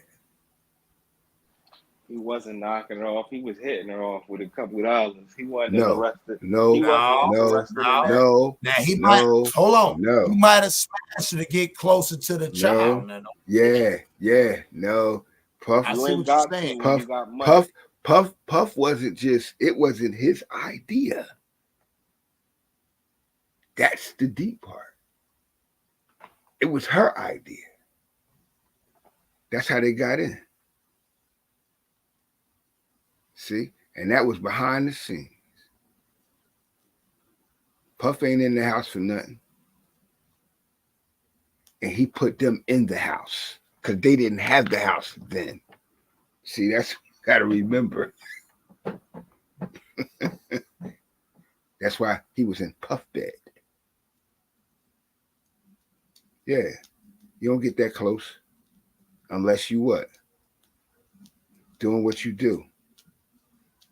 And she knew that was their golden ticket. Hey, it worked out. Yeah, and that what messed me up. It worked out. The question, that's why I had to play this one, because the question is that you sign rights over to a man you ain't never met in a damn, as he doing an audition. Like I think, like I'm almost thinking like how John think.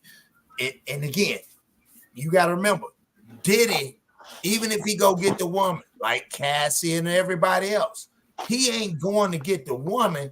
He using the woman to get to the boys. He like boys, man. That's what Diddy like. Diddy can get he like the power. Like Hood was speaking on earlier. That psychology is his damn crux. He likes that power. It don't matter whether it's girl or boy, from his wife, from his deceased wife to his children's, all of the women he had fathered children with. Everybody has that power testimony. And that's the problem. So if that's where it comes from. See, and that's the same thing with like I said, Clive Davis and the boys. See, the ability to have the power to be able to make a man do something that a man wouldn't, shouldn't, and a real man would never do. But if he can make an adult male be a male, then that's his power. We see it in, the culture of the Greek and the Roman gladiator history. See, I dominate you. I get to do this to you. Rule over you, yeah. See, and that's the same evil that men do. So, same thing, same culture, same influence, same grooming, same sacrifice. Because they like, hey, I can live this life here now, and I ain't got to worry about nothing. You got to worry about everything, though. If we were holding you accountable for it, But we're not holding them accountable for it, so it's gonna keep happening. And see, we be laughing at 50. We need to start upholding 50 because 50 be trying to hold these niggas accountable. And everybody be taking it for comedy. Yeah, he be calling him out as fruity now. And he be dead serious. He don't be laughing. Nah, he don't be laughing. That's why It be a sinister laugh. Yeah, like he be like, man, if y'all only knew. Yeah, we laugh at it. Let's see what they say. Usher admitted that he saw some wild things at Puffy Flavor Camp, while also making it clear that he would never send his own kids to live with Diddy. So what's the real truth about Puffy Flavor Camp? Did Usher's mom really that Diddy did something horrible to her son? Let's get into it. It's nothing like fellowshipping, you know? So we see each other around, but we don't get it. Usher, how you been, man? I've been seeing you so long. How much did we drink? So almost like he had turned feminine. Yeah, I ain't seen him in a while. He's like, how much did we drink? He got the smile. He turned zesty real quick. Yeah, and Usher sounded super zesty with his response. Oh my God. We ain't seen each other in a long, man. Let's keep going. Let's begin by talking about Puffy Flavor Camp. There are so many dark and sinister rumors surrounding this place, and even the name itself doesn't sound right, especially when you know that teenage boys live there with Diddy. It's not clear whether Diddy himself named his mansion Puffy Flavor Camp. However, the name became public knowledge after music mogul L.A. Reid used it in his 2016 autobiography. This is how Reid described his decision to send teenage Usher to live with Diddy in New York City. I sent Usher to New York for what I called the Puffy Flavor Camp. I wanted Usher to be edgier than Layface was. I didn't want Usher to be pretty. Usher was 15 years old, but nothing about him ever seemed juvenile. I was turning him over. What I told you, bro. What did I tell you? What do you mean nothing seemed juvenile? He was a juvenile. Man, listen, I told you, bro. Damn, it's crazy. I remember the history. See, and all of them, when you get around them dudes, all of them are the same. See, L.A. Reid even looks like his big bro, mentor, confidant, Andre Harrell. Yeah. Like they used to always look alike, bro. And it's insane. I'm watching, watching this stuff, but I just got to tell you that exact history, bro. Yep. He was with them dudes, and they couldn't move him because LaFace Records had artists like Tony Braxton and TLC. Like they had all of them up under their label, but Jermaine Dupri was their producer, extraordinaire. But Puff could move and he could build image, and they gave him to Puff. And I remember seeing him, bro. At that time, he was a teenager. He wasn't no young man and nothing. Look at it. Word up. And it's deep. Usher whole demeanor, his laughing and his response is just like an ex. Like you see him, he over there giggling and talking about he blaming it on the alcohol and all that. Subservient. Yeah, he out of pocket, man. Yeah, well, I mean, when somebody do that, give you that history, raise you up like that. They make you think it's okay. You really don't believe. Just think about it, bro. If someone right now in the atmosphere of this society, if someone was being groomed and abused in a manner of that nature, a man is grooming a young boy. Now, the young boy becomes a man with a voice, an adult with a voice. He speak on it. It's not even bad anymore. When before it would be revolting before, bro. Now it's not even bad. It's like, I choose to do this, not realizing that you was already abused into this. You was already groomed into this. Somebody developed you into this. You don't realize it because the industry has made it look fair seeming.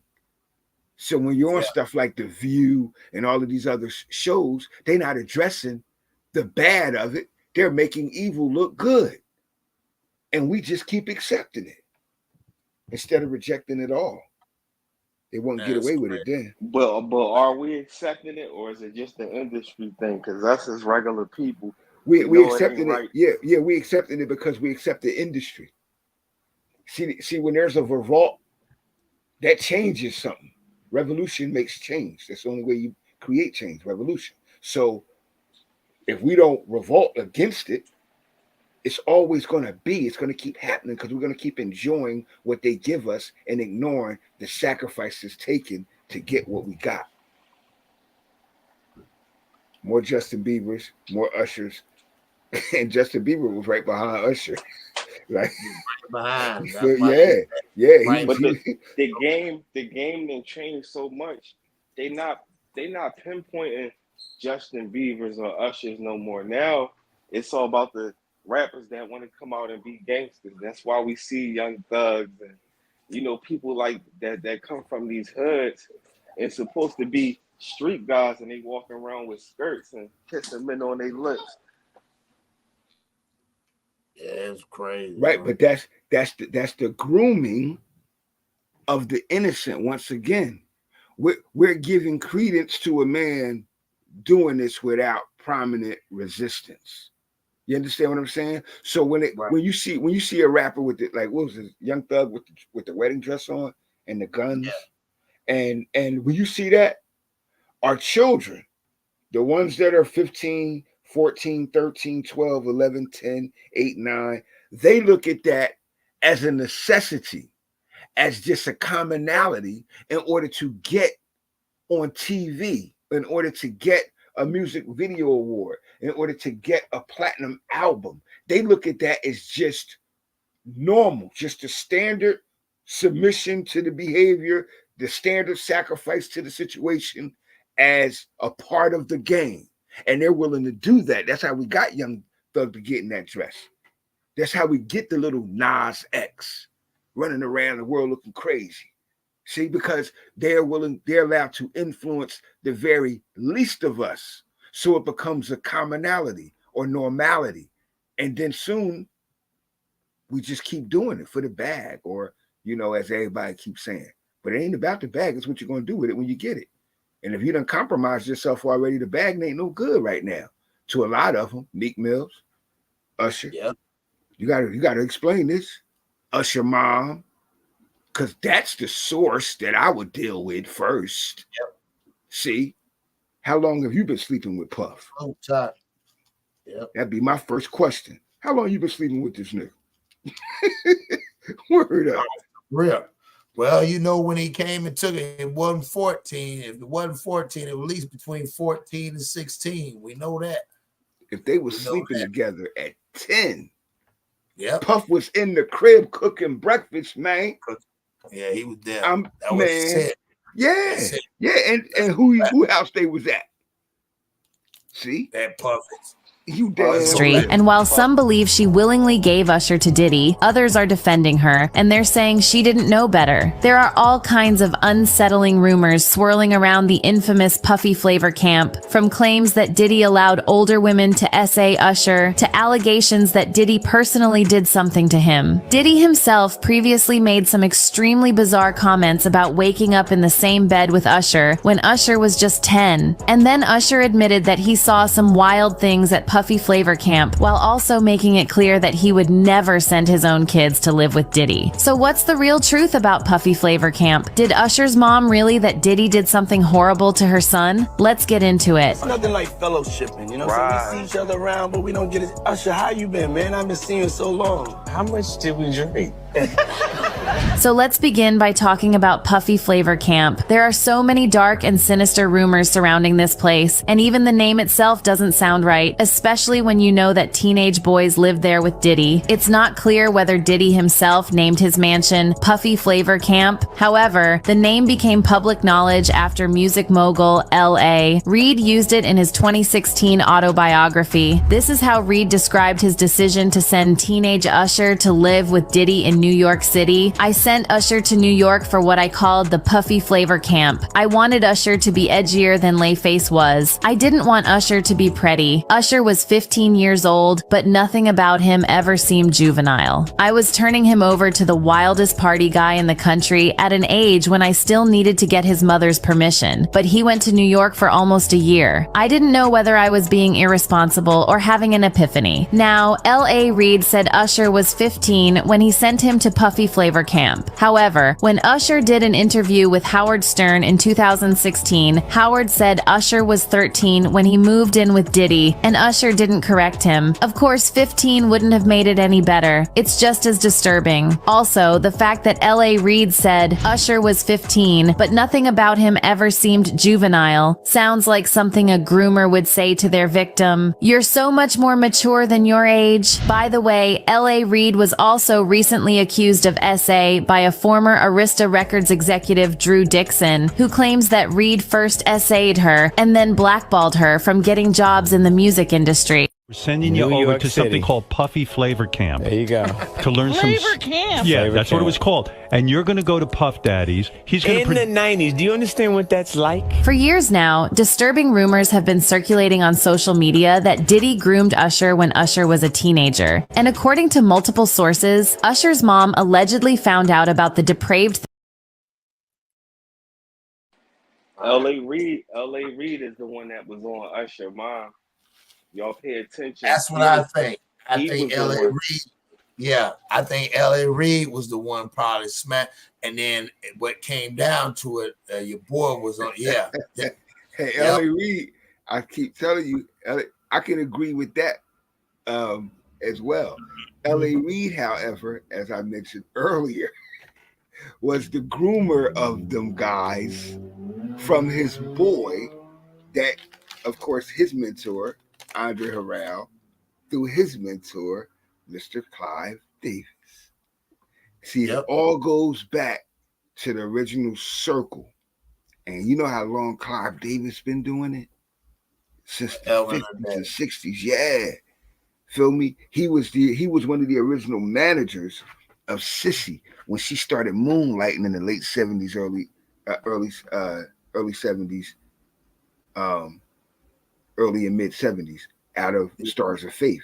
So he was that guy that was snatching up groups that were young in the game. And see, he was also, the little hats, they were competing against each other to see how much black talent that they can garner from the music industry. And it's always been that way. They just switched from music genres, from R&B to hip hop. They went from R&B to disco to hip hop. The disco wars was like in the 70s, early 80s. And then from that, we produced the transition of music. And that was hip hop on one side. And then we had like a house, which was a hard form of disco R&B, blend of disco R&B. So they always been behind the scenes doing it, just like house music. House music was really, some up-tempo music for us to dance to in hip-hop parties.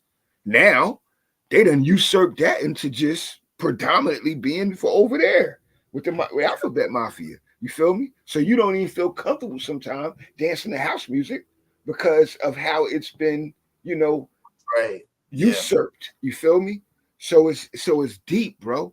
And we don't realize it because it's been done subtly, so subtly that we accept it. Now it's just blatant. No, you're right. So what you think about that, Hood? Well, and again, I appreciate everybody coming on, man. We're gonna wrap it up. So I'm gonna give us your synopsis on it, Hood, and then John, we're gonna get up out of here, dog. And I appreciate everybody coming in. Make sure y'all hit the like button, share it.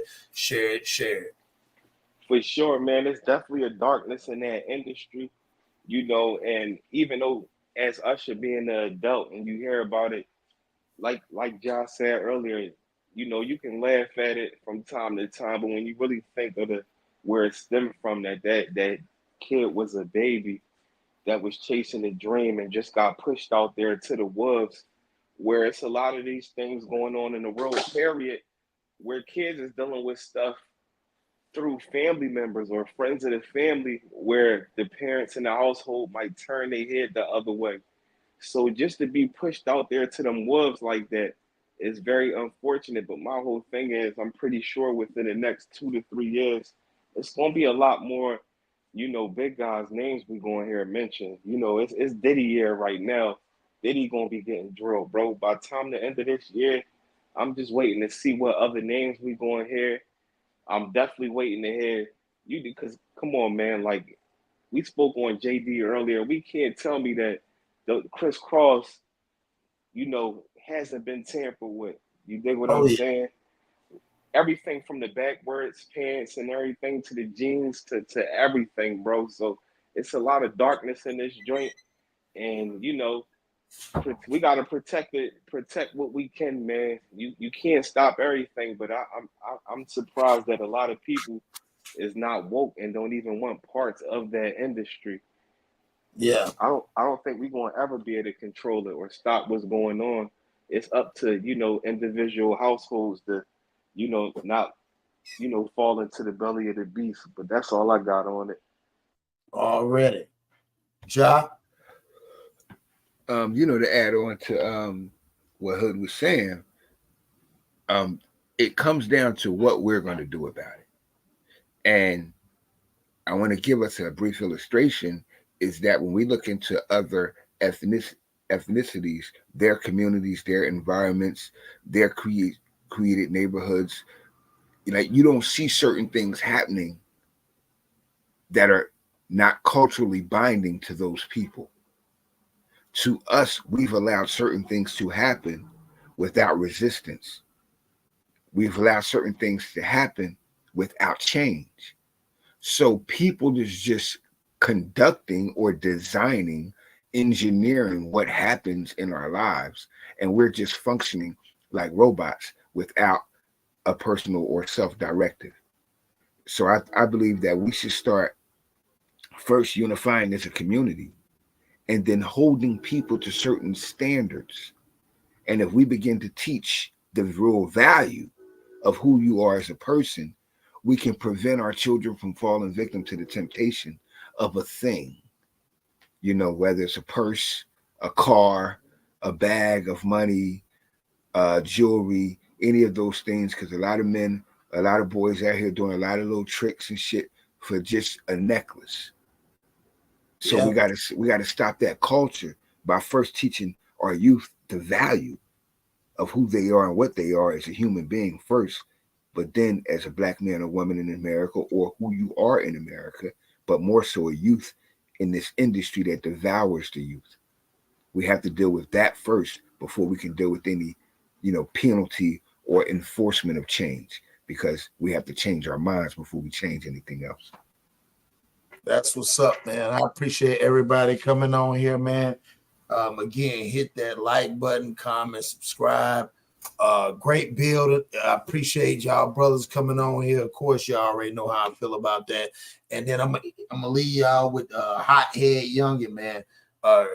Hey, man, y'all go check out this dude, man. He went crazy, man. And check out Poison Ivy. Shout out to Torrance Hatcher, aka Lil Boosie.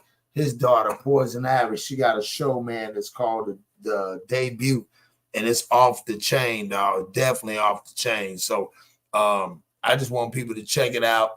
And yeah, I'm a big fan of it. So on that note, I'm gonna let everybody, we're gonna leave on this note right here. Anything if you don't snap, they say only speak on violence. I'ma speak on my environment, niggas wildin'. Jitter open up your face to catch a case and can't keep shh. I'ma speak on being silent in a place where it's colliving. I clam up when I hear sirens. In my mind be on colliding by what I love. I ain't sweeping shit under no rug, I'm sending slugs. Keep tit when being alone, but it be times I wanna hug. Diamond in the rough, still trying to wash off all this mud. The teacher say he bad, but really legit misunderstood. Blood, sweat, and tears, they said he couldn't, but he could. Still smiling like shit good, the water off, we fill up jugs. And I still give my last to get my dog home if I could. So fuck $1 million views, I need $1 million. Shit, shit. I said fuck $1 million views, I need $1 million. Shit, shit.